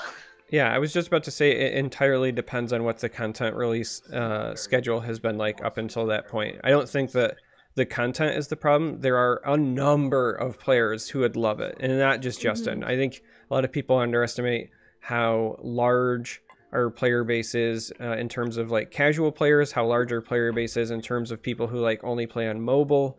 Yeah. Targeting them, I think, makes a lot of sense, but you just can't. It can't be like after this drought. Yeah, and I think, competitive-wise, I think there's a lot less competitive players than there are casual players. Like, I don't think the ratio is even close. No. Yeah. So I think, like, I do think you do need both, though, because in general, not exactly, but most people who, like, stream the game and talk about the game and are very invested in it. I mean, there's also people who are both like Justin. They generally tend to be competitive. People who are like, oh, this and this, you know, like the people that I have discussions with are all like Thulder and like Michaela, for example. Like they are always focusing. They're always like making different brews and stuff like that.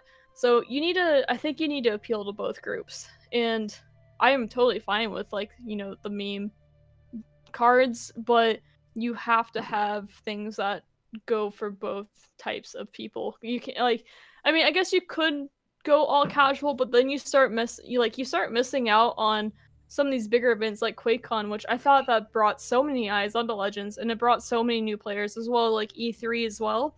And I think people underestimate like how many eyes actually saw that and, you know, caused them to download the game.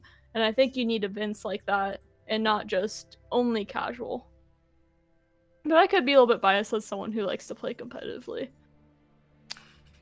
I've always said that, like, I mean, I think honestly I can group you in this too, Derek. But like, let me know if you disagree. But I disagree. Like thanks, bro.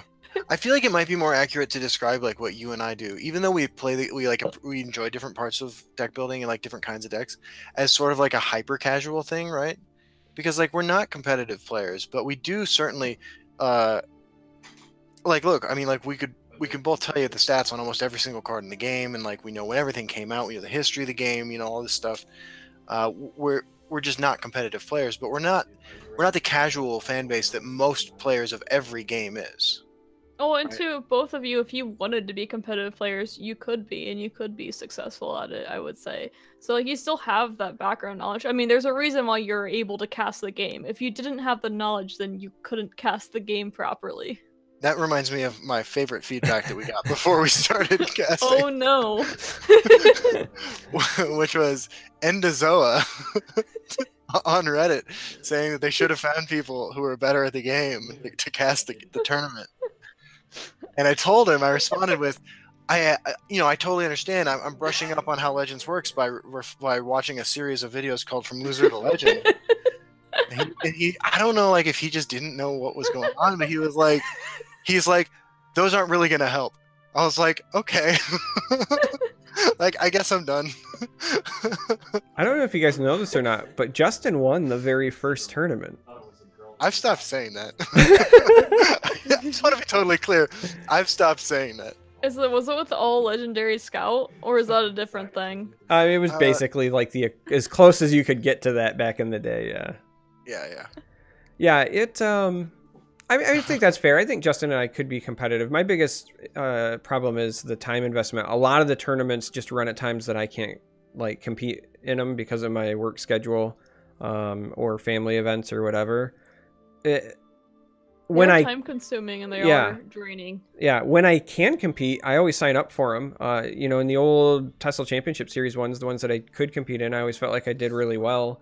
I enjoy competing. I would like to, but I just can't, which is usually why I try to make the YouTube content that I do, because one, as somebody who's like also a teacher like Silverfuse, I get that teaching itch, and so I make content that tries to be helpful to people who maybe want to be competitive. And there's that whole I hate the expression, but the old like those who can't do teach, but there is some truth in me.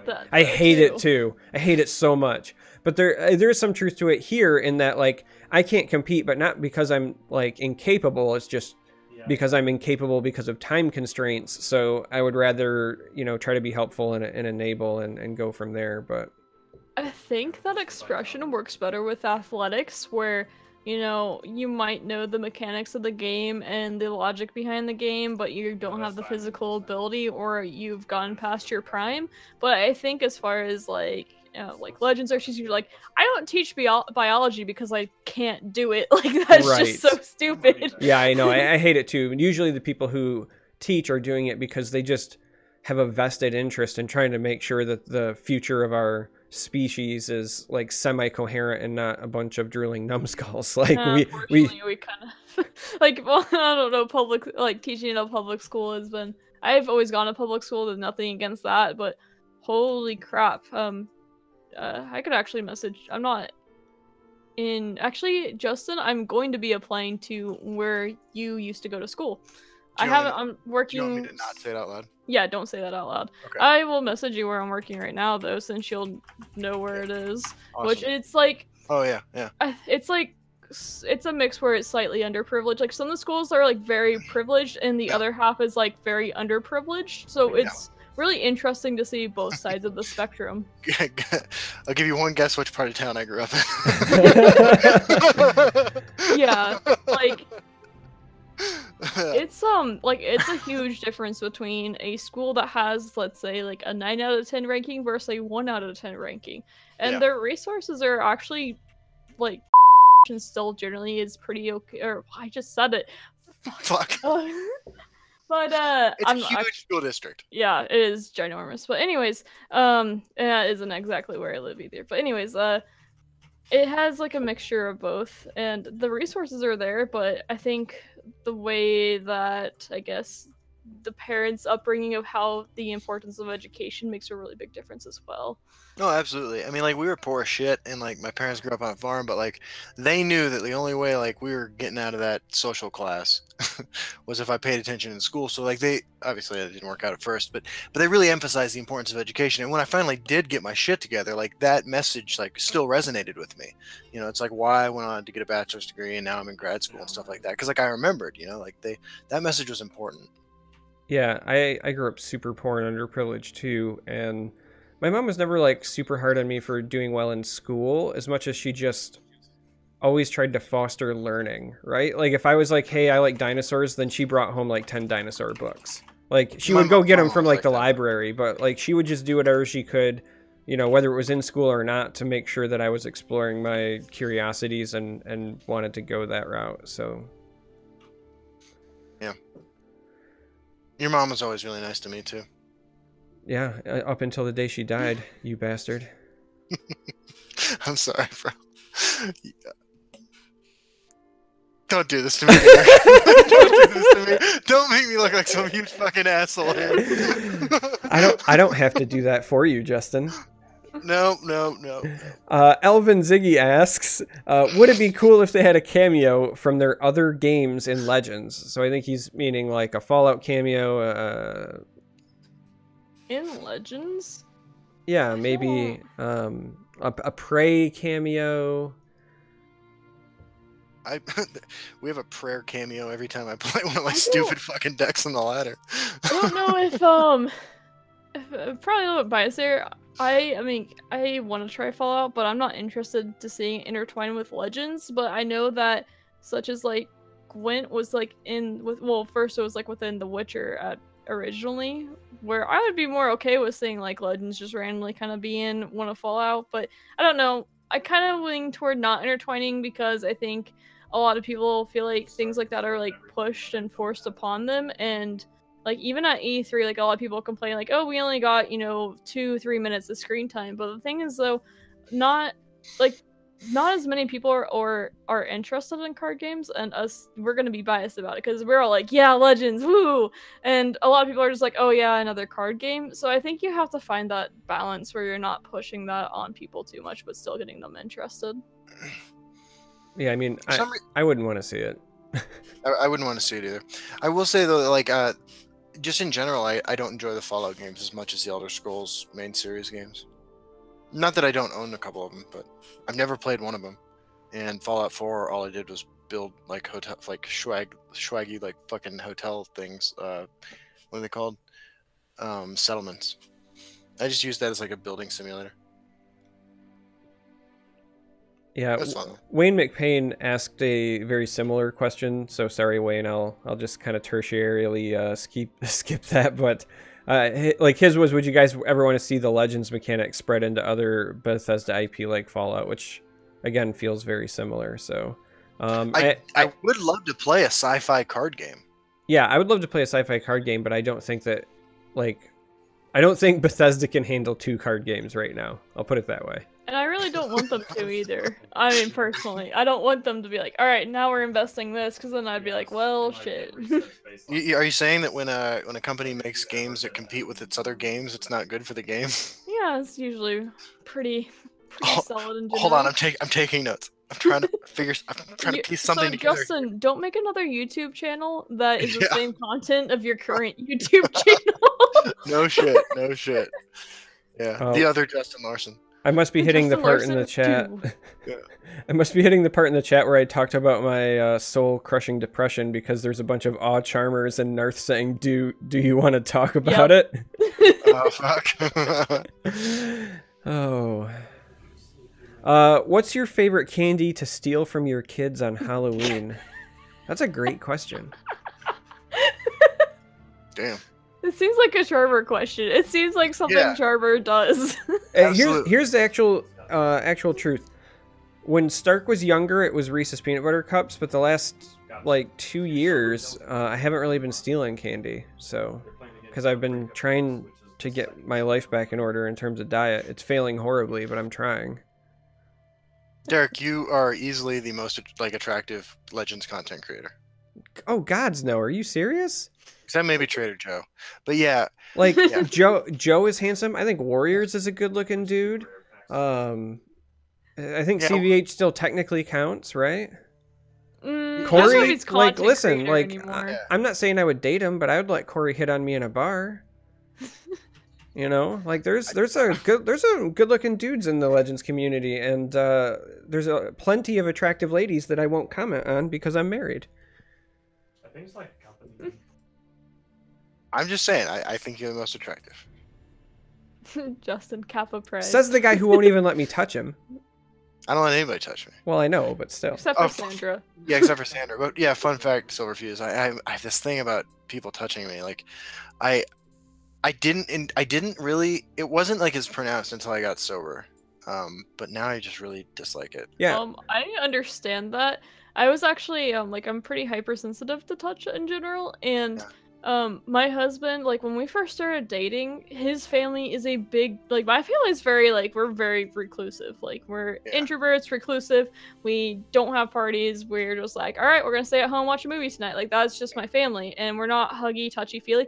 My husband's family, on the other hand, they want to do everything together all the time. They're like, oh, we're going to have dinner now. We're going to do this. And, like, they want to hug when they see you, hug before you leave. And I'm just like, oh, my. Like, it was really, like, when we were first starting dating, too, I was like, I don't know you. Like, I don't want to hug you. Even if I do know you, I don't want to hug you. It was, not for me at the beginning. I've gotten a little bit better with it. But I'm, like, I don't even like shaking hands. Like... Hey, all right, that's all I like. I agree. There's a limit to how long a handshake should be. I explain it like this when people ask about it, like more explanation. I'm like, yeah, I remember the time my dad hugged me. I was 29. That's usually enough of an explanation. Like, I'm very comfortable, I guess, with touch. Like, it doesn't bother me, and I'm definitely what I would consider to be like a hugger. But that's also why before Justin and I met, I was like, hey. Like, I'm letting you know ahead of time I'm a hugger, and he's like, hey, don't do that. And we had, you know what? But I asked, and so that, if you're paying attention at home, is how things are supposed to work. That's called consent, and you need it at all times, even when it's men to men. Yeah. I will say, though, after you and I had spent some time together, we actually hung out several times. Like, we did hug at the end of QuakeCon. Oh, yeah. I mean, but it's just that, like, I like to be respectful of people's space, so I like to warn ahead of time, like, I'm a hugger, so, like, if you don't want that, just let me know. No, and I really appreciated that, Sandra's, Sam's family's from Mexico, and, like, there's a lot of touching and hugging and stuff, and, like, I still do like, every time I see her dad, like, I see her dad every Friday, like, because, like, just like, your Silverfuse, you're talking about your husband's family, like, they're really, like, involved too, right? Like, I might not hear from my dad for months, and, like, that's totally normal. But, like, with them, like, we see them every week, and I still do the thing with him where, like, we kind of, like, I'm giving him the pat on the back kind of hug because I really want the hug to, like, end. Not that I don't love him, and not that I don't have tremendous respect for him, but, like, I also just, like, I can't. Hey, have you ever, like... definitely agree with you, Justin. Have you ever, like, knocked on a wall to hear the hollow spots? That's me when I'm patting on somebody's back. I'm trying to find the spot to put the knife. The weak spot. Jesus. Fucking dark. Next question. Justin, are you doing your doctorate in psychology to become a psychologist? I'm working on my master's in clinical. Sorry, I'm playing Path of Exile. In clinical mental health counseling towards an LPC, and then Sanders also in grad school. And as a convicted felon, the things that having a PhD would allow me to do versus the things that having an LPC would allow me to do, there's no difference, basically. Like, I'm never going to be able to work in a hospital and stuff like that. So Sandra will continue on to get her PhD, and then my plan is to not. Yeah, I know. I actually looked into doing psychology myself for a while, and that path is still like really hard. So I respect it a lot. Like, I think people like, psychology is often seen as like a joke degree as your bachelor's, but the master's and the PhD are just like, you just dive into a whole nother layer of depth, and it's hard. Like, it's hard to find like internships and stuff too, and like you have to do like, you really have to love it. And like, after looking into it more, I was like, well, I just don't quite think that fits me enough, but I respect a lot of people who do, and I know it sounds very stressful, and I know a few people who have gone that route, so like, I respect that job a lot. Yeah, thank you. I mean, it's what I'm doing is everything that is like tedious about learning about medicine, combined with like learning entire new, like, basically languages with which to speak to people. It's complex. You certainly see a lot of people who are naturals at it, and then you see some people who need a lot of work, frankly. Yeah, some people are communicators, and some people are scientists, and some people are both. Yeah, exactly. Yeah, there's this, and it's really it's an overlap of the two fields. Yeah. Like, I really struggle in like my research methods class, my diagnosis and treatment planning classes, stuff like that. And then like in, counseling the culturally diverse, and in like counseling the substance abuser, and motivational interviewing, specific therapeutic techniques and styles, like it comes fairly effortlessly to me. But like, the flip side is that I'm working 1,000 times harder in these classes that have anything analytical going on. Right. Because like, that's just not me. Like, I'm a feelings guy. Like, I don't. Yeah. So. But it's fun. Change of pace question. Dark Ecologist asks, do tournaments take too long, or do people like that they go all day? I think Legends is at the very cusp of how long individual matches can take before you cannot have a functional one-day tournament.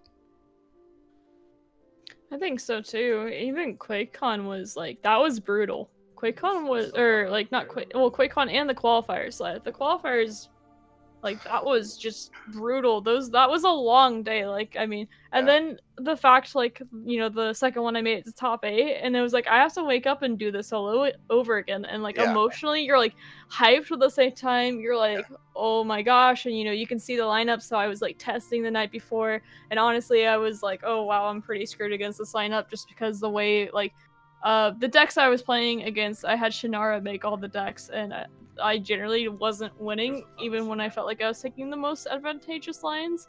So I was like I was pretty stressed out before, because I was like, wow, like, Tempo Assassin's good into my Crusader and my Halalu, and then mid BM's good into both of those too, and I had Scout, which, I mean, was pretty good into most things, like good into Tempo Assassin and such, but it was Conquest though, so you only got one game with those. So, but overall, it's long. Like, today was long too. This was 32 people, and it took 7.5 hours, and this was a very heavy aggro meta. If it was control, I mean, I would have not been able to take a 30-minute nap before the podcast so, and eat. That's something that's like really important that I want to touch on, that I think gets lost in a lot of the conversations about things like conscription, right? As much hate as that card gets, it does end games sooner for what are supposed to technically be control decks, right? So, which I don't think I like that though. I know that people say like, you don't like that, but you do have to remember, one, like, if there's ever a meta where those are the good decks and they're not ending the games a little bit sooner, and you're just single games, not even talking about your rounds, like if your single games are you know, 20 minutes, 30 minutes, 40 minutes, and now you're talking like 2 hours for a single round between people. Like your tournaments bleed on. And then at its heart, Legends is a mobile game. More than well, okay, the majority of our players play on mobile. Good save. Yeah, Good and you know, they're people that, like, listen, I'm not saying that mobile players don't necessarily want to have long games either, but if you're, you know, Aeolus, for example, if you're like her or you're like me and you're trying to play on like your lunch break, it can be a really negative experience if this is your week, right? Like Monday, I jump in and I play against a control player and the game takes half an hour and I lose, right? But I only got one game in, but I lost. So my entire experience, if that's like my outlet with the game, is like, I just lost today. Tuesday, I play against support mage. I don't even get to finish my game because it's support mage and it runs too long for my lunch break. So then, like, I don't even finish that game. Wednesday, I play against control and I lose, right? Like, you can kind of see where I'm going here, where there are these limited windows of play. You know, again, Aeolus plays when she's on her train to work, things like that. And I'm not saying that that is 100% needs to be like on the mind from a design standpoint, but it does need to be, I think, something considered or at least talked about. I guess to me, like, that, I guess I see that as appealing more to like the casual base and like mobile as well. But I think from a competitive standpoint, like, I personally, like, I think like the Joe Caricon games today were like fantastic. It was also the beginning of the day and it was really, you know, hyped up for it. But as the day went on and I'm just seeing Warrior kill each other at turn 6, turn 7 over and over and over again, like, no offense to any of the players, they all played great, but that starts to get boring really quick. And I don't think as a spectator that's very fun. Like, you're watching the same duck play 3 times. Yeah. And it was on top of that, we were last hero standing, so we saw Warrior 3-0 2 times. Like, 6 games of Warrior in a row is not fun. Yeah. No, I totally agree with you. I think that there is a little disconnect between what makes for a good tournament viewing experience and what makes for an ideal mobile game. Yeah, I mean, I would agree with you. I don't necessarily just want to see an aggro fest, but what I'm saying is that from the control side, right? So when I'm talking about like cards like Conscription that get a lot of hate or whatever, you know, even if you're playing a control deck, I think that turn like 15 is probably the sweet spot in my mind. Like at least somewhere between 15 and 20. Like if I want to be ultra conservative and give people a ton of extra time, but like it. If you know, if you're playing an aggro deck, you do end by turn 6, like that's great. But if I'm playing the control deck, you want the game to last long enough where you can play some of your big impact cards, right? You want to play your Odavings and feel good about it. You want to play your late game combos, but then those should close out the game, right? Like I don't need to play 3 conscriptions and Journey or Perthernax, you know, 4 times, or you know what I mean? Like when you get to that point, I do think Control had a hard time closing games. Like, even with Scout, like, it is, you build this giant board. I mean, at times, too, your opponent should just concede. Like, I think that's, I think sometimes Control gets blamed for, you know, you see people run it all the time. They're like, why won't they just break my runes? Why won't they just break my runes? And it's just people that don't understand that if I'm Control and I give you those cards, then you might get lethal now. So... yeah. Like, if you're a good player, you're not going to do that. And I think the other opponent, if you're top decking and I stabilize at 22 health and I have a full board, just concede. There's no point on the ladder, especially, to be playing that game anymore. It's not fun for either one of us. Was it TDC Jason who was explaining what his thought process at the QuakeCon was? Yes. Where he was like, I figured, like, he's like, he figured it out because, you know, he knew the list. He's like, there were exactly 2 ways I could have lost this game at this point. He was in dominant position, he had more cards and all this, but he's like, there were exactly 2 ways that I could still lose this game, and both of them involved me breaking any of my opponent's runes. And so that's why the game went on for another 15 minutes. I will say, like, and I think that it's important to remember, even though I love these sorts of games sometimes, like, few things are as satisfying as winning like a 30-minute long Legends game. Like, that is one of the most amazing feelings you can get playing Legends. Like the Link vs. Jason matchup at QuakeCon. Yeah. Yeah. That was beautiful. The flip side, though, is that few things make me hate Legends more than losing a 30-minute long Legends game, right? Right. Like, or if you're a Charmer, just losing a game at all. I think that's that's true. But I had like almost like a meltdown. I mean, you know, I guess for me anyway. When I was streaming on Tuesday, or no, on Thursday, because I played like a 25-30 minute long game against a Telvanni deck that was running altars, journey, like Necromancer's Amulet, and blah blah blah. And of course, I'm playing some deck that can't win till turn 15, and like they also couldn't win, right? But like I knew that given like an infinite amount of time, they were going to win. But I was like stubborn, and I was like, oh, "Fuck, I'm streaming. I'm at 45 life. Like I'm not conceding, you know." Yeah. And I kept playing, and it was a horrible decision on my part because like I just kept getting angry and angrier. By the time I fucking finally actually That's how lost. I felt against support mage too. Like that was what happened to support mage. Like you knew that your game was done, but at the same time you're like, I'm just gonna waste their time. They have no win conditions. Right. Yeah. I actually my favorite versions of support mage actually run literally no win conditions. Yeah. Yeah. There's something fun about that. Their win condition is I have cards you don't. Yeah. Pretty much. So I've lost games actually though playing support mage against people who figured out what I was doing and played me until I drew my deck out. And then I'm like, oh man, fuck. Like, cause you know Thought I sometimes had them.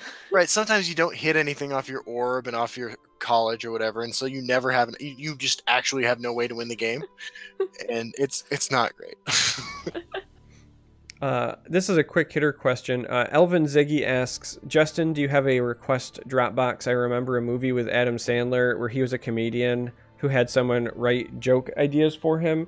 Justin has a Discord server where you can make video suggestions to him. Yeah, I take those suggestions. And he'll take those suggestions. Similarly, I have a Discord server that has a spot for questions to me.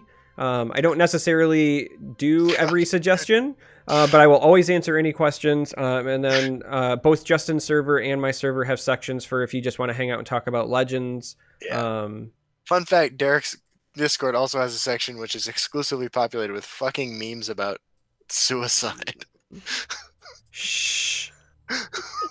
I mean, you're gonna get me in trouble. The first time that we got something added to the list of shit we're not allowed to talk about at official Bethesda events because of Derek. Because Derek was like, hey, can I make suicide jokes? And they're like, no suicide jokes, no prison no. jokes, no drug jokes. Right. They're like, no, you cannot. How long would you say that list is? It's like growing.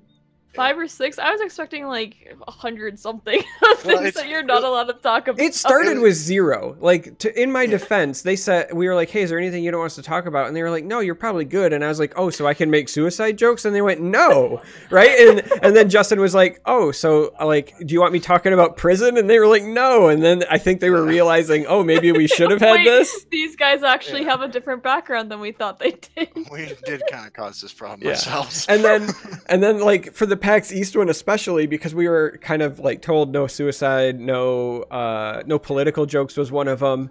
It was so funny because we had sent them our video that we wanted to play at PAX East, and CVH approved it and Matt Grandstaff approved it. And then when we got there and they were giving us the list, I went, what does that mean about our video? And they were like, what do you mean? I was like, well, one of my custom cards literally has me with a noose around my neck, and another one has me as a card type of Russian where I'm giving people the finger, like. And they were like, wait, what? This like, was approved. I saw the blood drain from CVH's face. Like, he did not know what to do. He had to run and find Matt, and when he found Matt, Matt just went, I've approved it, so we're rolling. That was pretty great. Yeah. That was pretty great. Why have I not seen this video? Oh my god, are you serious? Derek, can you play it can you play it right now? Probably. How long ago is this? This was in April. I wasn't playing then, that's why. Oh yeah, I'll find it and then we can throw it up here real quick. They flew us out to Boston, and we were at PAX East for the Bethesda Days thing, which by the way is where I got my favorite T-shirt of all time. And we asked, we're like, hey, can we make a video? And then can you play it on your official fucking channel? And they were like, oh yeah, sure. How bad can it be? And like, so it was like 4 days after Morrowind came out. So the video's premise is that, oops, we forgot like a 6th house. And so we invented a 6th house with some custom cards. It's pretty fun videos.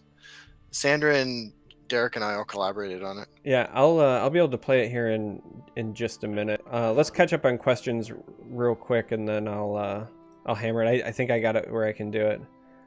It's where the House Sodeus thing is from. Yeah, that's where that comes from. All right, so we'll rapid fire some questions real quick. Zenkarn wants to know, Justin, does this endorsement mean that the Crab Shack is getting a team with you and Charmer as team leaders? Yeah, so like earlier this week, some guys in the Discord were like, let's start an official team. And I was like, yeah, all right. And so people started putting like the crab thing in front of their names. I was like, this is fucking awesome. And I was like, by the way, guys, like I have no leadership skills and I don't like know the first thing about being on a team. But if you want to do this, like I'll totally support you. So that's where we're at with it right now. Mud crabs and memes only. Yeah. It'd be cool. Back when I did play in tournaments, like, and like, I would routinely bring like Mimi decks because I just thought, I thought it'd be fun, and like I knew I was there, and like I got one of the highlights for me was beating Furo in a tournament with Singleton Monk against his real Monk deck. I was just like, yeah, this is pretty good. This is a good moment for Justin. Just recapping, not really a question, and it's entirely worth saying out loud. Corey Milhouse recognized that he does not remember asking Justin to give him a hug in Texas, but he did hug Justin, but all he remembers was the erection. He does not say from who. This is why Corey is like honestly one of my favorite people. Corey is, I'm pretty sure Corey is a mod in my Discord. Let me check real quick. Who's a mod in my Discord? He is. Corey is a mod in my Discord. Corey, Byrne, Dukemo, and J-Star. And you, Derek, you're a mod too. Oh, well, yeah, of course. Because I need to drop the hammer. Wayne McPain's not online right now, though. Zenkarn asks, for tournaments like Master Series Finals, do you play on your own account, or do they make you a puppet account with just your deck lists? You play with your own, and the best example that I can provide of that is if you go back and you watch Person of Secrets, I think all of his decks were premium. Premium, they were. Every single card. Like he like just decked them all out. Because you want that mind game, right? Like you want to be like, hey, around a lot of arena to get those. Also too, yeah, like if you queue in the wrong deck in a tournament, you just lose. If you abandon deck, like that always seems to happen in a tournament. I don't think we. Oh wait, we did have that happen in one of ours. I think Indozoa queued the wrong deck. I think it was last weekend. But yeah, that was debated for, I forgot what happened. I think it happened in QuakeCon qualifiers where it did. I think Will. It was Will. Yep, it was Will. And they gave him the loss where another person did the same thing and they allowed the other player to decide it. Which a lot of people are like, well, the other player should be able to decide it, but I'm gonna just throw it out there that I highly disagree with that, because then, people who tend to be like more nice and empathetic are going to be like feel pressured to do that. Or if someone, or also too, like say like if I had done that and it's a competitive environment and let's just say I want to take the win, but then all of a sudden I'm gonna be pressured by the community and like shaped as a bad person if I decide to take that win, even though like by the rules, I'm owned that win. So I think like the rules should just be followed on it, where if you queue the wrong deck, like there is no like, well, this person said it's okay. Like it just needs to be a standard rule, and the other player's perspective shouldn't influence that ruling, in my opinion. Just because. I agree with that. I think it needs to be administrative, 100%. Yeah, I disagreed with the way they handled that at QuakeCon too. I don't remember. I remember it happening, but I don't remember. Yeah. One person got a forfeit, or one person got a loss, and one person it was just seen as like a redo or something like that. Yeah. Rug Tumpington said, Justin and Charmer, I met you guys at Bethesda Days. It was nice to talk to you two, CVH and Sandra. So that must have been the PAX East one, because Sandra was there. That's awesome, man. Yeah, I remember. Those good times.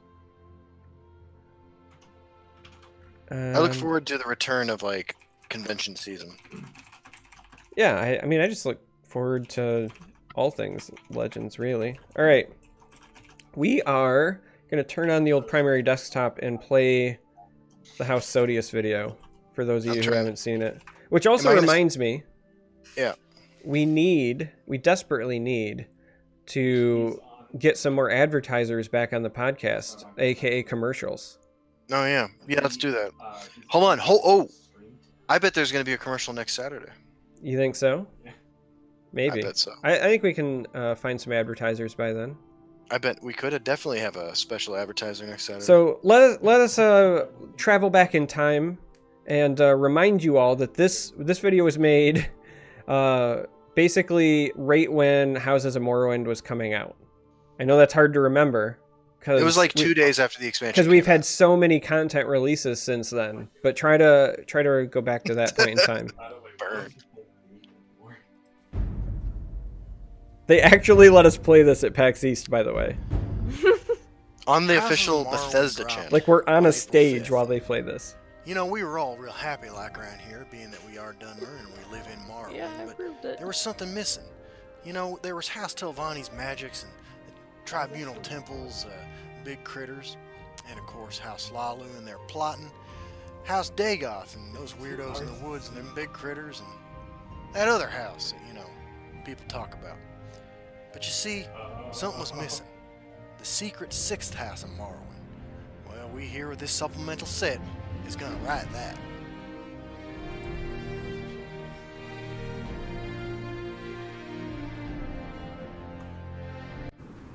That's why we're proud to bring you House Sodeus, the 6th and missing house from Houses of Morrowind. Brought to you by the same people who brought you the other 5. House 6, House Sodeus, is where it's going on. We may be the forgotten people of Morrowind, but we have not been forgotten in our own hearts. And now we're making a big impact on the game with our new mechanic, mining.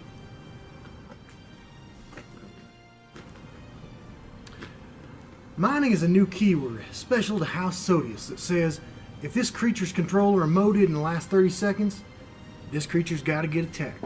When I say emote, I mean any of them fancy little things you have your avatar say in the middle of the game when you're feeling a little salty. Because as they all know, down here, salt's a way of life. Or devil's sugar, as the Northlanders call it. That's how we roll. So when a creature's got mining, like this here fella I'm about to show you, you take advantage of that powerful emote opportunity you've already been using this entire time. See, a good player from House Sodeus likes to spam his emotes at his opponent all day, every day. And that's why I am super excited to bring you the very first representative of House Sodeus.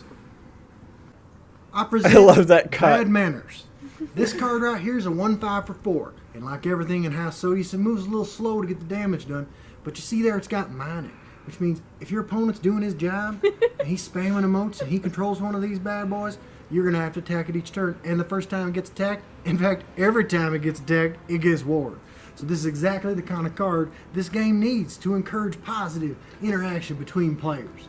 Your opponent's going to be saying, buy the egg, a fine battle, and stuff like that. And you're going to say, well, I better kill that, but you're going to find yourself quickly unable to do so, which is how House Sodeus does it. Yeah, this was so, like, when we sent this, we were totally expecting them to say, like, no.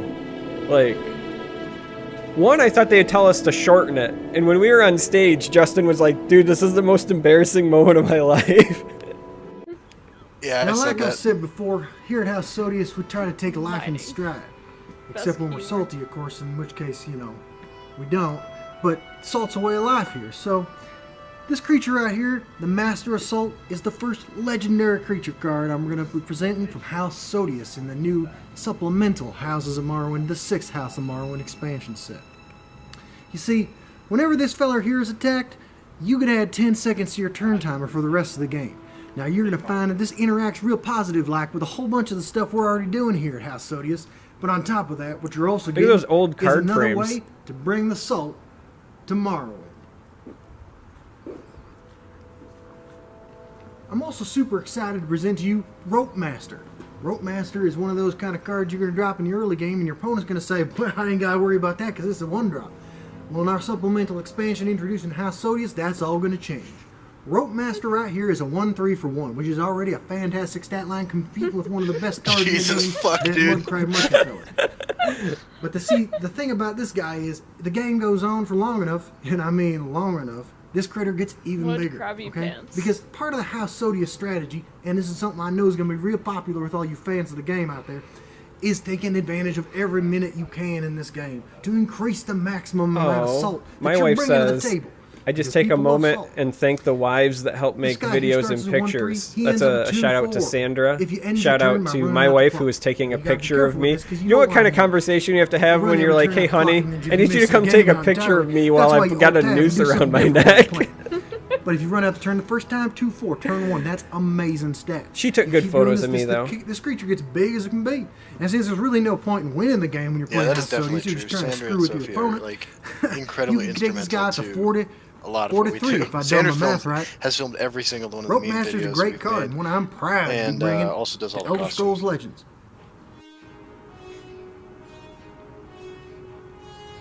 He still does. Oh, hey, I didn't see you there. I was just getting ready to go out and do some salt hunting. You see, salt, besides being a way of life, is also just what we feed on entirely here. Salt fuels our lives. I mean, if it weren't for salt, I wouldn't get up in the morning. I live each and every minute of my day to present as much salt to my enemies as possible. And of course, sometimes the salt gets to me as well. I got high cholesterol, high blood pressure, and all that is, of course, a consequence of my massive daily salt intake. But that's how you do it here in House Sodeus. If you don't do it like that, why are you playing the game? I'm not playing this game to have fun. I'm playing this game to get angry. And that's why I That's play my favorite House line of the Sodeus. entire thing. I have a gif of that saved where he says, I'm not playing this game to have fun, I'm playing this game to get angry. Oh man, yeah, when we were up there on stage, like that was something else, because Justin's right, it was pretty embarrassing. Because when you're at an event like that, you have to remember it's for all of the Bethesda stuff. So there's a huge number of people in the crowd who have no idea what Legends even is, let alone what us jokers are doing up there on stage. And then when this thing comes on, the faces. Justin's painted blue as well. Yeah. The snow with the shovel in his hand. Yeah. I'd be like, what is this game? Yeah, I again, like, when we sent that, Justin and I both wholeheartedly thought they were going to tell us, no, you have to come up with something else. We even talked about things we would edit out because we expected it to reject it immediately because they asked for it like a week in advance. No, they were just like, looks great, guys. They were like, what the fuck? looks Did you great, watch it? guys. They totally just didn't watch it, did they? They were just like, 5 minutes. All right, that's within the time frame. Call it good. Yeah. And they invited us back. I know. I mean, like, Derek and I actually had like a no way moment when they invited us like to the Legends thing a couple weeks later, and then again for the QuakeCon thing, we're like, what? What is going on here? Like they know the content we make, right? Yeah. I did notice that for PAX West, they didn't let us come up with a video that time. That is true. We asked, and they said no. They were like, well, we want to talk about like the new client and stuff. And we were like, yeah, like, I know what's up. But you know what? They have been super accommodating with our plans to do cool shit this week. Is that how you spell it in Jungle Book? Ooh. Yeah. Oh man, Neuroactive says makeup is so realistic it's in the uncanny valley. That's like the uncanny asshole, bro. Like that is not the uncanny valley. Shit. Dr. Lupo is still trying to do his world record. Oh man, somebody's trying to do a world record in the background there. Yeah, wish him luck, please.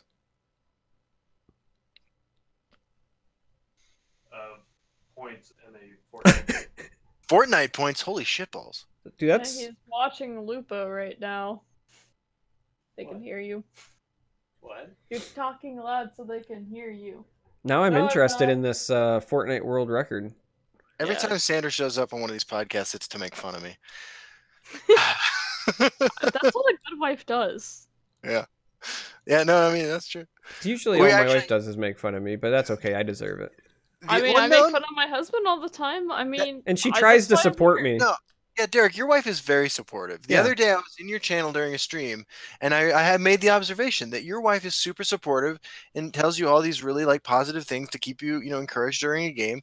And then I was like, Sandra, when we're playing a game, make sure I know that I'm dumb and not a great player, and that like I deserve to lose. Here's the thing. But here's the thing: they're both telling us what we need to hear.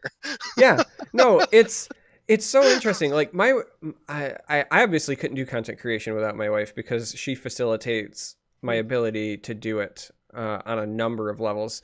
But it's also funny to me because not only are they telling us exactly what we need to hear, but they're also telling us those things at the worst possible moments. Like Sandra's telling you suck when you're actually sucking, and I can see that it's like you need to hear it, but you're like, arr. And then she's like, my wife is like, hey, like I know you can do it, and but it's like when I'm losing and I'm already angry, and in my head I'm like, it just makes me more angry. On stream all the time, she's like, you got this, and you're like, no, I don't. He's just gonna do this. Just let me swallow in my self pity. But yeah, I mean, they're our biggest cheerleaders, and it's so funny, like, I married Justin and Justin married me, as weird as that sounds. Like, Sandra and I, when we met, are so very similar. And then Justin, unfortunately, because of it's so much harder to travel with kids, has not yet met my wife, but he will someday. And they are very similar as well. Like, I think they would have a blast, so... sometime here soon, we're going to, like, meet somewhere in the middle of the country and do something. Yeah. Legends Con. Yeah, Legends Con or... Wait, I need to make this clear. Legends Con is not actually a thing. Yeah, no. What? Yeah, no. But I've been making jokes about how we need to have a Legends Con, and by the way, Denver would be a great place for it. Yeah, he's talking more about like maybe trying to schedule a community get together or something. I've also talked to Justin about maybe trying to like I'd be okay with go to Gen Con or something, just because that's kind of like centrally located in the country and it gives people an excuse to go. I don't know, we've talked about a couple of different things, but we do want to get some sort of like get together organized at some point. I think that would be a lot of fun. But no, I mean, we could just like, go to like Budokan or... Is Budokan a real thing? I don't know. It's probably... It has to be, doesn't it? Well, wait. I don't know. I mean, I feel like I would know about it. There's one in New York and there's one in Philadelphia. Oh. Apparently there's multiple. No, hold on. Wait. No, these are restaurants called Budokan. Hey, dang it! Yeah. I want to go to one now, though. Let me type in convention instead. There's Buddha Fest in LA. Somehow I feel like if it's a Buddha Fest in LA, it's not really about Buddhism. Yeah. Let's see. It talks about films, talks, meditation, and live music inspired by Buddhist principles. Ladder Alice, I thought you were going to Colorado Springs, man. I was actually really looking forward to kicking it with you.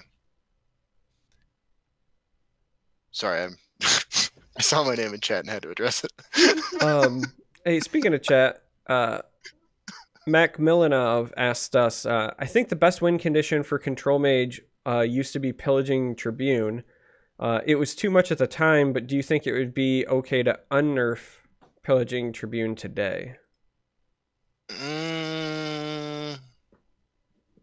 You know what? It might... That is the single card that you could probably unnerf and actually improve the game, I think. I'm trying to think of ways that it's horribly unfun.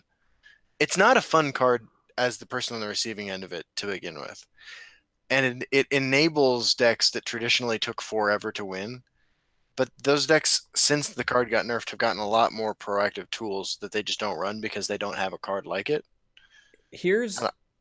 I'm not sure. Here's why I don't think you can unnerf it. I actually don't think you can unnerf it because it would be the new burn and pillage for the aggro mirror. So like when Legends first hit open beta, your whether you want to call it mid-range or aggro or whatever, your mirrors for like Archer games were who got to play burn and pillage first because it put the other person so far behind that like it didn't matter. If you're playing like a red or an aggro deck against any other aggro deck, and they're like, even if your turn 5 is like sour, if their turn 5 is pillager, especially on a full lane where you might have catapults or something, I think you put the game out of reach like really quickly there. I think that it's just as scary in aggro with like the old version. And if you're not familiar, the old Pillaging Tribune was a summon of it gave every other creature in the lane drain. So it was capable of some pretty massive health swings. Yeah, especially with the boards that you can develop right now. With like Path Mage, for example, on 11, that would be pretty nuts. That is fair. So, Nicholas said something in chat that reminded me of something about what it's like to meet people in person. We put up a poll before Derek and Christian and I met for the first time, asking how tall everyone thought we all were, because we never stood next to each other, and everybody, like, it was all wrong, right? Like Christian is 4 inches taller than me, maybe 3 inches at least. And then I'm an inch or two taller than Derek. Everybody thought it was like the other way around. It's so weird. How tall would you guess I am? How tall do we think you are? Yeah. 5'6". I'm gonna be honest. I think that there's 2 possible answers with like no room for variance in between. All right, you are either 5'4" or you are 6'5". You are 6'5". Yeah, you are either a hulking Amazonian queen, or you are tiny like shortstop or catcher on a softball team. I'm 5'9". Oh, wow. See, yeah, it's impossible to tell. Like, yeah, that was actually something a group of the women were talking about it, where like I think it was the oldest was like, I just imagine everyone being so much shorter than I am. She's like, I always guess everyone like 5'4", 5'2", stuff like that. And then I was like, well, I'm 5'9", and then like Asami was like 5'10", and Michaela was like 6 foot. Like, we were all very tall women in general, and everyone was like, yeah, we weren't expecting that, because like on camera everyone kind of looks a little bit smaller, I think. Like stature-wise, I think camera still adds pounds, unfortunately. But I think, like, stature-wise, everyone looks like they're, or at least the women are just, like, assumed to be, like, 5'4", 5'2", 5'6", or lower. So I think that's always interesting. About the camera adding pounds, I actually think I look thinner on camera. Lucky Justin. Yeah. I always feel like I look... Yeah, I don't... I think it depends what I wear, too, though. It makes a big difference on what you wear, I would say.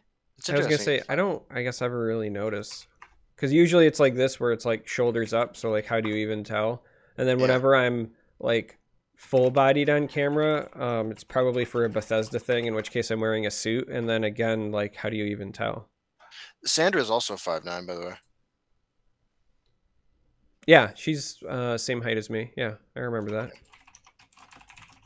that. Sammy Hunter 9x19 wants to know, do you and I prefer Charston or Jusmer for our bromance name?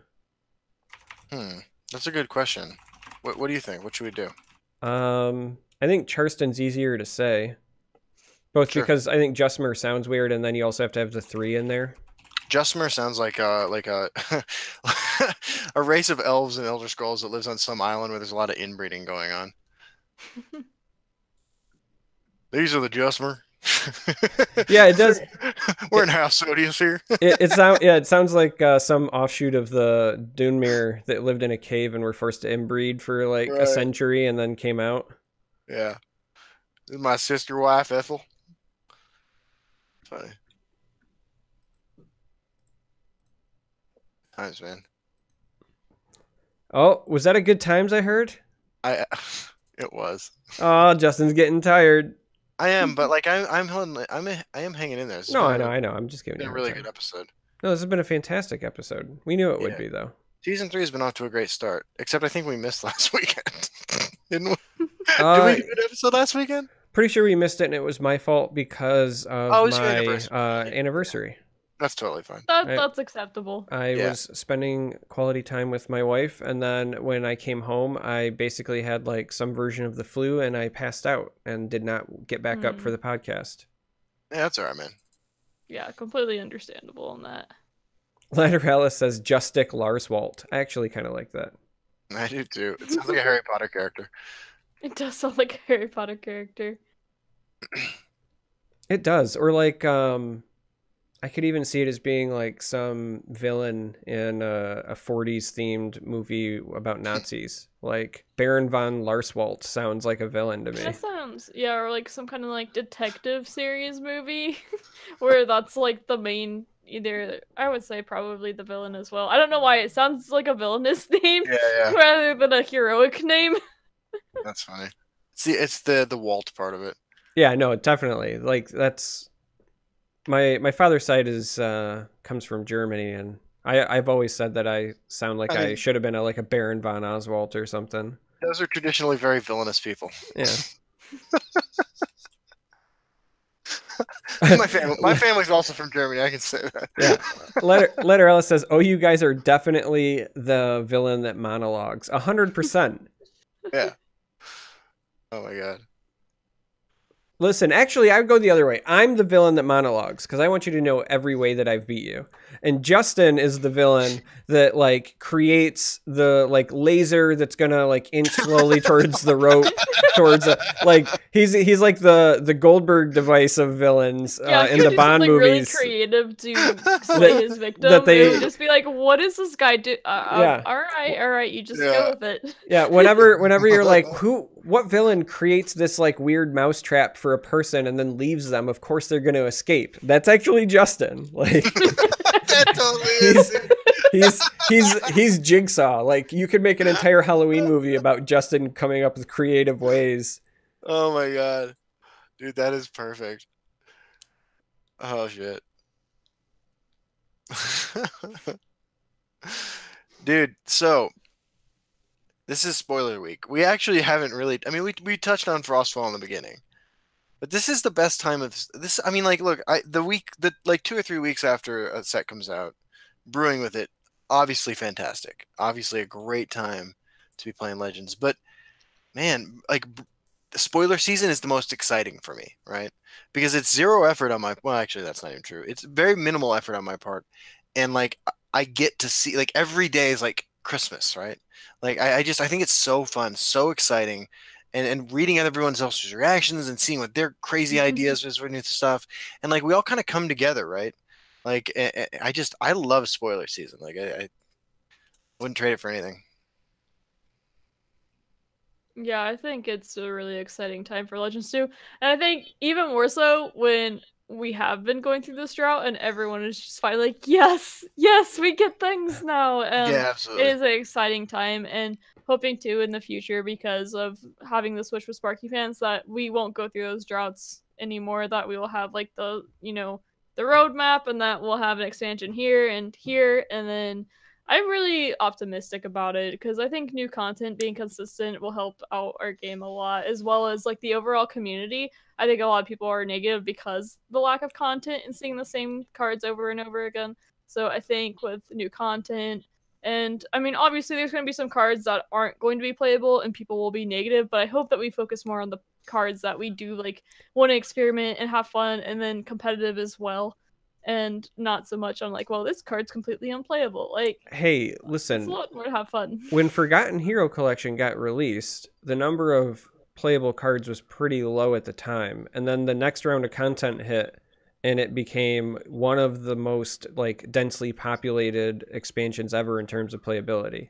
Oh yeah, right? For sure. So, I've heard that many times. So what I'm saying is even if there's some stuff that looks underwhelming here, we at least can like take solace in the fact that before the end of the year we're still slated to get Isle of Madness, and it might make stuff that looks lackluster be better, right?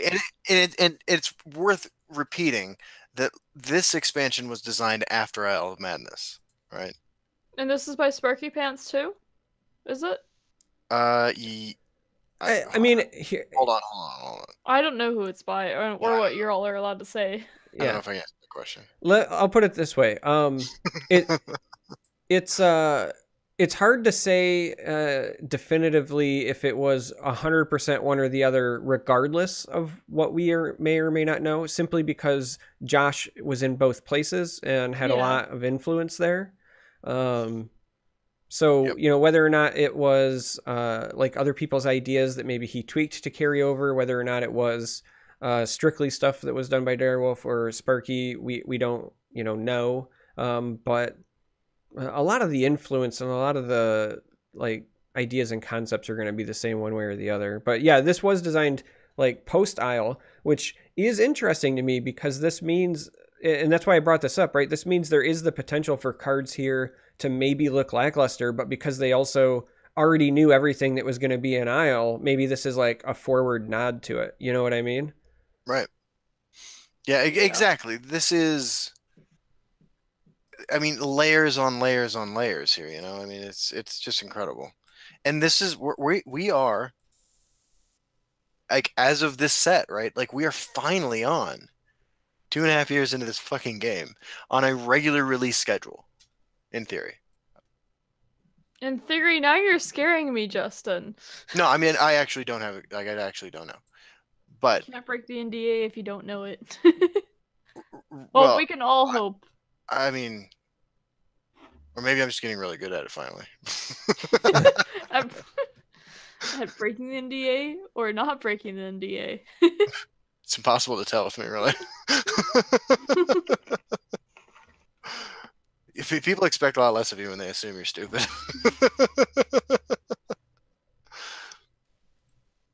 Oh yeah, this is an exciting time for Legends, man. Like I know that bugs continue to exist in the new client. I have not experienced a single one since the most recent patch. It's preview season.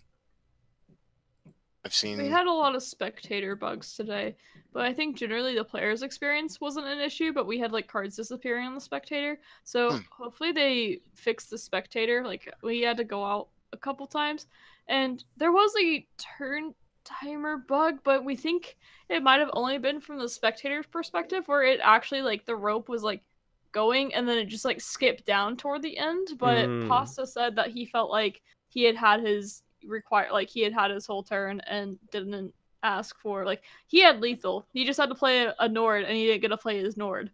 So it was interesting that Pasta was like, hey, I was just gonna play that last Nord, but I wonder what it looked like from his end, and unfortunately we don't have a recording of that to know if his turn timer skipped or if it was just the spectator bug. I'm really glad that Pasta won, not just because I think he's a really innovative deck builder and a cool guy and an interesting player, but also because Pasta is the guy who made a Mudcrab's a meme, yeah. Right, Pasta brought the 4 Mudcrab deck lineup to the QuakeCon qualifiers for the first. He was the first person to do that, and he had 3 today. Yeah, and I mean it's just he's the kind of guy who's gonna. I mean, like, you know, like there is like a Legends history being written in these sorts of tournaments, you know. And this is a big part of it. And he's the reason we got a bunch of gifs of crabs eating pasta, which is the most important thing. Yeah. yeah, that is great. Like, man, Mudcrab Merchant is just kind of as an aside, I feel like the perfect card to create highlight reel moments for viewers of tournaments. You know, like, it is a card for fans. Right, it's a card for the audience. Like, it's an interesting card to play with, but it's also at times an absolutely infuriating card to play with. But it is the sort of highlight reel card that Legends was missing when it was just a core set. You know, and there were a lot of conversations back then about how, like people were making content for Legends. They're like, I don't, you know, like, what am I supposed to do for like exciting moments, for like those Hearthstone moments, right? That, you know, like Brian Kibler can find one every day to put on his fucking channel, right? But yeah, and Anasi is a good example of a highlight reel card too. But Mudcrab Merchant is just so good at that, you know? Yeah. So fascinating. I mean, that is one of the things about RNG, where like Hearthstone is really good at that, to get that excitement. And they're also, you have to me, I think Hearthstone misses the balance for it though, where a lot of games feel too RNG heavy. Or I think where Legends has a pretty good balance where, yes, there's RNG, that's just part of card games, and that keeps the variety up. So, yeah. I mean, I'm a Charver I very much dislike Balmora Spymaster. I think that card high rolls way too often. I don't know if you keep stats on a Termer, but that'd be really interesting. Like, I always feel like it was always like at the top. Oh, I can tell you the stats. Or the bottom. You have the stats? Yeah, because I carve a notch in my arm every time that I see. No, seriously, don't do that, people. No, I don't keep stats on it. I usually just black out when I see that card. And I'm not I'm not anti-RNG. I'm usually really pro-variance because I think that that's what makes card games enjoyable. And as much as card game players like to say I hate RNG, the truth is, like, you play card games because you like that the gameplay is different every time. That variance is what draws you to the genre. It's just, I think there's a tipping point between acceptable levels, right? You know, Blood Magic Lord is, you know, fine because it's like less than 5 and you know the outcomes. But Balmora Spymaster is, you know, quite literally, you know, 1 in hundreds. And well, so before we like learned how that card works, right? I remember J-Star during beta kept a log. He played a lot of it, and he played a lot of Wabbajack, and he kept logs, detailed logs of everything he ever pulled from those cards. And he sussed out how it worked and then got confirmation of it, right? yeah. But like, I think that it is excessive, right, as far as RNG goes. I think that Desperate Conjuring is good RNG, right? RNG you have a fairly significant amount of control over. You know, there are high rolls and low rolls, but like, you know what you're doing. Balmor Spymaster is, you know, ridiculous card, but it's great highlight reel stuff, and I play it for that reason. Yeah. Yeah. Yeah. I mean, you can make the argument for Crab as well, but to me, I see it less with Crab just because you have to give your opponent a card too. Like, yes, there's still pretty RNG heavy, but like today, like I saw times where really I didn't see any crazy high rolls, but there was some damage control. Like, for example, Pasta had to take Rising of Bones instead of a card that he would have liked a lot more. I forgot what it was. Yeah. But that was just because, I mean, he was going to lose if he gave his opponent Rising of Bones to play against his aggro deck. Yeah. And, like, but another time, he actually played Mudcrab, and he got Serum Pawnbroker, played Mudcrab, and he got Aspirant in an aggro Halalu list, where, I mean, it was like he had just had 2 more cards in his hand that were in his list. Yeah. Which was pretty funny. But the thing about Mudcrab is I'm fine with that because there's a decision being made. And there's information being shared between both players as well. You know what I mean? There was an interesting behind-the-scenes moment at the QuakeCon qualifiers, Derek. Do you remember with the Mudcrab Merchant perfect pull? Oh, yeah. That was a really interesting moment. Yeah. Somebody had basically got a card that was so perfect for their... It was the red ally. Oh, yeah. Yeah. That there was like questions about did they queue the right deck or whatever. Right. But again, like, there's a decision made there. Yeah. And so I'm kind of okay with that level of RNG, even though it could be literally everything. The player still has to make an informed decision. It's not just like a Hail Mary. I mean, it is, but it's not. Like, I guess another thing is, like, Bringer of Nightmares never really used to bother me because... see, I disagree. I always hated that card. I think Bringer of Nightmares is like the way Wabbajack should have been, right? Because there's you get information and then you make a decision, right? As opposed to it just being entirely random. And anytime you can put the decision, like, if the randomness is then impacting a player's decision, then I think that that's like okay. Whereas Balmora Spymaster is never impacting my decision. I'm always I'm just hoping that I get something better than an 0-1. You know what I mean? Like, yeah.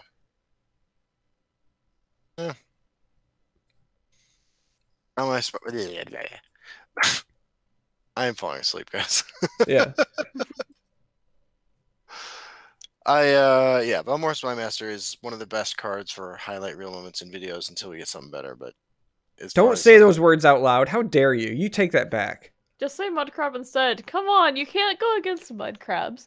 I mean, with Balmora Spymaster, you can't get Mundastone into charge for lethals on Pitline. I need to say that I fucking called that was going to happen in the weeks before QuakeCon. Like, you're like, this is going to happen? Yeah, I tweeted out beforehand that somebody was going to win a game from a Mudcrab Merchant into a Mundastone into a roll. And it happened. Can you confirm, Charmer? Oh yeah, he totally did. Yeah, we were losing our minds when it happened. Yeah. Like, I think that's actually when I said shit during QuakeCon. Yeah. Did you get fined for that? Not at all, man. They actually No. didn't have any rules about language. Oh, imagine if you just started going off. Well, Well, I was gonna say they said like, Don't Keep be it to a excessive. minimum. yeah, it said like don't be excessive because we asked, we were like, you know, what happens, you know, if Right. in the heat of the moment we do something, and they were like, look, as long as you're not like deliberately going on a rant or whatever, like they're like if it's in the passion of it, Yeah. like it is what it is. Right. So they were pretty good there. They even, I know I've said this before in the podcast, but they even gave me permission to throw a chair. Yeah. Yeah, That's true. because I'd I mean, asked. they came up with the special effects too, like on the scene with the shout thing. Yeah, they were probably a bad influence on Justin and I. They really like greenlit anything we could come up with, except we They talked almost, about the orc thing, yeah, and we decided it was just like not feasible for a couple of reasons. yeah, we almost got them to send us to Disneyland. Yeah, What? actually, they would have. They said that To they would have do what though? just hang out. Like I Did literally you had, film it? yeah, like I had Yeah. pitched. I said for this last one, I was when we were getting ready to go into the final week of the qualifiers, I just happened to say to Perry, man, I was really hoping there was a different set of flights this week because I wanted to come in earlier. Justin and I wanted to go to Disneyland, and I was going to bring my video camera, and we were going to film it. And Yeah. it was, we were going to, because at the time we were going to make a video for like Fun and Interactive Goes to Disneyland. And it was literally just going to be like Justin and Yeah. me doing Justin and Charmer things, but at Disneyland. Yeah. And he's like, oh man, that's really funny. He was like, if we send you, can we use your footage and maybe film some stuff for QuakeCon too? And I was like, wait, what'd you say? He's like, yeah, send you. And I was Yeah. like, Why didn't you do it? It didn't work out with our schedule. yeah, Aw. the problem was, We both I worked Saturday mornings. I ran a men's group from 9 to noon, and then I would fly from Denver to LA at 2 and get in, and there wasn't enough time. yeah, like no Dang. joke. Every week of the qualifiers, Justin and I worked and then went straight from work to the airport to fly out to do it, and then flew Yeah. back. Like, Yeah, I remember seeing your tweets. I was like, oh my gosh, how do you do that 4 weeks in a row? Like, I'm playing and I'm like, holy crap, I'm Yeah. exhausted. By Sunday, I was just always super tired because those turns take a lot out of you. And then casting, I think, was even more mentally draining. And you're on a big stage too, and you've traveled. Like, I don't know how you did it. well, again, shout out to my wife because those weeks Yeah. during the qualifiers when I was also coming back, and then I would like land at the airport and drive straight from the airport to work. I was a zombie most of those Yeah. weeks. So It was tough, and our significant others were incredibly supportive during that time. yeah, You know, shout out to That sounds. Ugh. them flying us around and stuff. Yeah. How did we do it? Well, I mean, one of the reasons Derek and I are such good friends is that like we have shared like traumatic history, which has resulted in like us being like, although totally different people, like very hyper vigilant, and also like the kind of people who work 55 hours a week and like don't really bat an eye. So it's just like that's where we bonded as friends a couple years ago, and that just happens to allow us to do shit like this. yeah. It turns out like being mentally exhausted and drained and traveling and working a whole lot doesn't really compare to being an addict.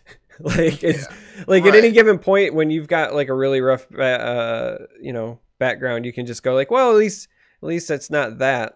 So Yeah, I mean, exactly. Like, you know, Derek can tell his own story, obviously, but like, you know, I was a homeless junkie for like a decade. You know, like, QuakeCon was, by a matter of perspective, like, awesome.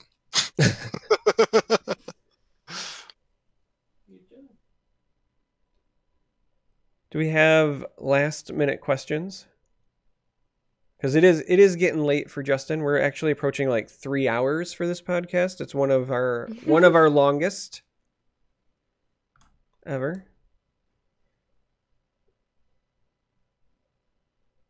I think Chad is pretty tired too. Yeah, well, I mean, I'm also a bit tired from casting and then, I mean, doing a lot. Yeah, look at that. 2 hours and 48 minutes, and we're still rolling. So, Dazed and Confused says, "Damn, missed the whole thing. Don't worry, it'll be up on YouTube either tomorrow or Monday at the latest. Or if you want to listen to the audio version, it'll be on like Google Play, iTunes, and Stitcher around the same time."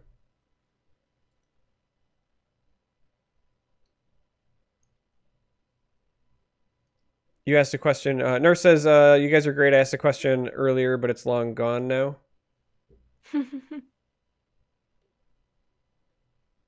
Immortal King, I want to thank you both for the amount of effort you put into this community, and Silverfuse has been putting in the work too. Much appreciated.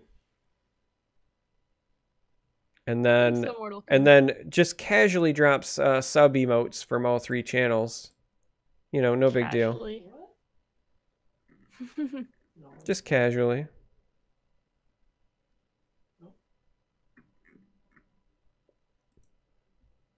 All right. Well, if we don't have any more, we can wrap it up. Justin's laughing, but he's muted. So Fuck. Yeah, I just noticed that too. I was like, Oh he's my God. laughing, but he's muted. Oh man. What were you saying? I was saying, funny, Justin? I said my wife is asking me to come to bed, and then like in perfect synchronized perfectly, Derek was like, "Well, you only have the one," and I was like, "Well, yeah, I've only got one wife. I can't handle any more than that." And then that's when I started laughing, right? So.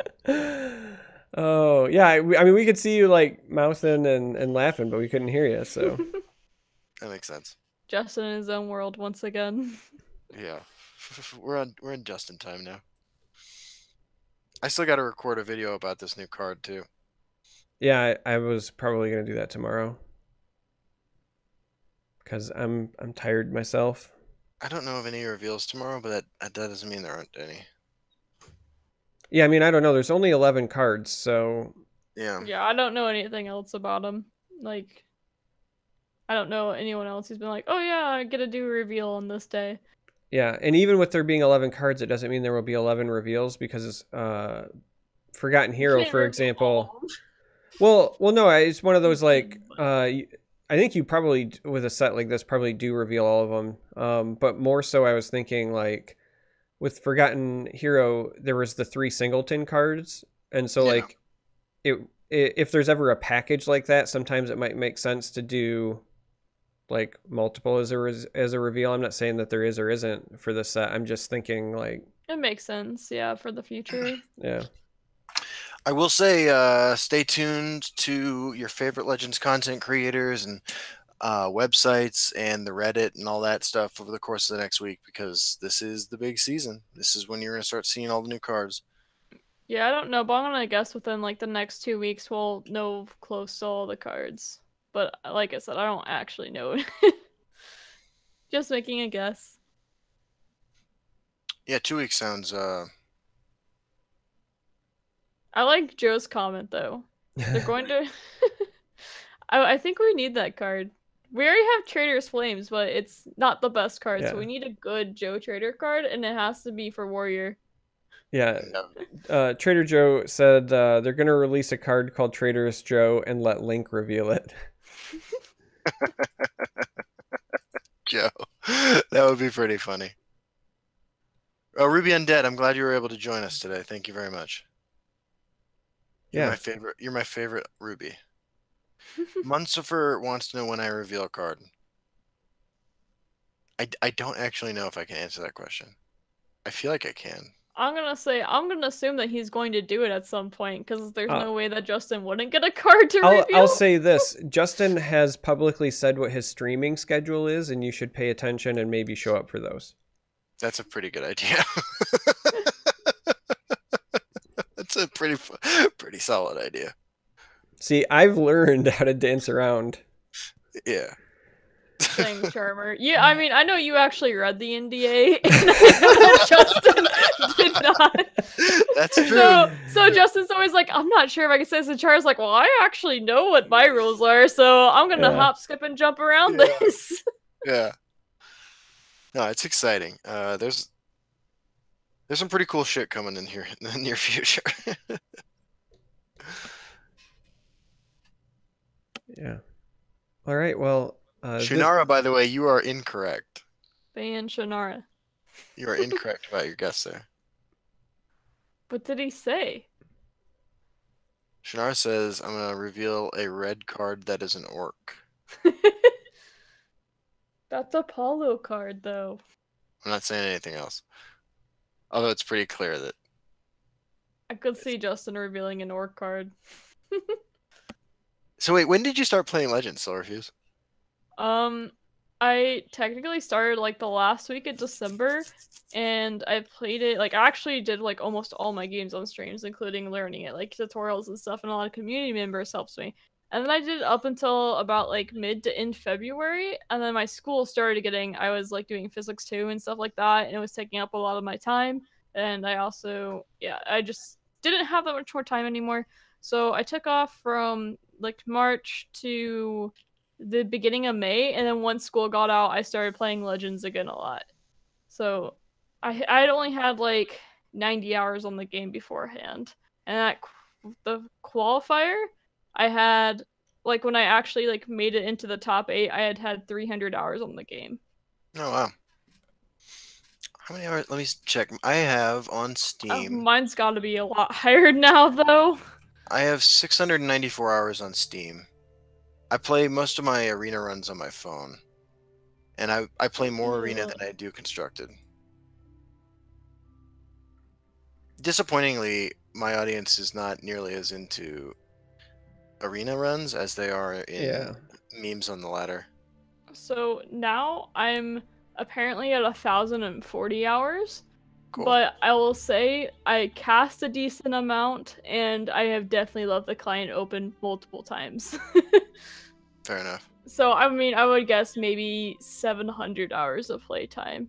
I also played the game for like 7 or 8 or 9 months maybe on the Bethesda client before it came to Steam. Mine's all been on Steam, except for like a handful of mobile games. And I played, I mean, like that's when I was hitting top 10 legend and stuff, so I was playing a ton more. I logged so many hours on that Bethesda client.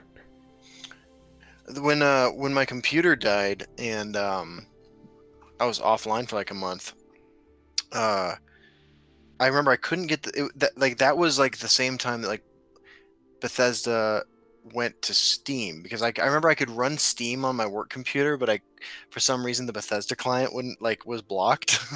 Like I couldn't download the Bethesda client on my work computer. So that's when I started playing Eternal. So I could do that at work. Yeah, I hear a lot of people in my chat, they're always like, oh, I play this game at work and then I watch it at home. Yeah. Yeah, I mean, that's fair. Like I said, I played on my work breaks. Charmer being responsible, or just being held accountable, not sure which one. It's mostly that my work network is really, really secure because of the nature of my work, so I can only play on mobile at work. Oh yeah. Well, my husband's like that too. He's in IT, so he mostly watches streams and Reddit because he's network security. So if there's no breaches, then there's not much to do. Yeah. I was really active in the Legends Reddit during closed beta and like the first several months of open beta, and then the Legends Discord. I was really active in the Legends Discord in closed beta, and then the first few months of open beta, and then I got a different job, and work blocked the new job blocked access to Discord, so I didn't get back on the Discord until about 6 months ago. I think a lot of my stuff goes on at work because I see clients, like there will be, I'll see a client for an hour and then I'll have an hour to do nothing, and that's when I spam memes on the internet and write Hive Offender. Yeah. Usually my time is either on my breaks, or sometimes I get to do stuff when I can multitask. Like every now and then I can lurk in streams during my workday, but I put it on audio only and I treat it like a podcast. I put my headphones in or whatever. Like I try to catch Matt and a few others during the day, but it's so hard because every time that I actually have an open spot on my calendar, then like clockwork, somebody will come by my desk and start talking to me, and then I can't pay attention. All right, guys, I gotta go to sleep. Okay. All right. Night. Silverfuse, it was awesome to have you on. You're a fantastic guest, great content creator, excellent streamer, wonderful caster, and I look forward to working with you more in the future. And hopefully, we can meet at one of these fancy Bethesda events at some point. Yeah, that'd be really cool. Yes, Derek, you're a badass. I'll message you tomorrow, and hopefully, we can work on that commercial or something like that. Yeah, well, secure advertising. Secure advertising. Yeah, there you go. And yeah, I got 8 hours of class tomorrow too. So, All right. and I'm streaming tomorrow night at 7 p.m. There will be no card reveal on my channel tomorrow, so it should eliminate the. I wonder what day it's gonna be. Severely limit the number of days where there will be a reveal, but it won't be tomorrow. Tomorrow we're gonna try to hit legend with the Charos Reaper deck. Please, I'm gonna post it to Reddit. Talk about how OP it is and how everyone needs to play it. Please nerf Mushroom Tower. Yeah. I have premium Mushroom Tower, Justin. This deck is beckoning me. I think I have 2 premium Mushroom Towers.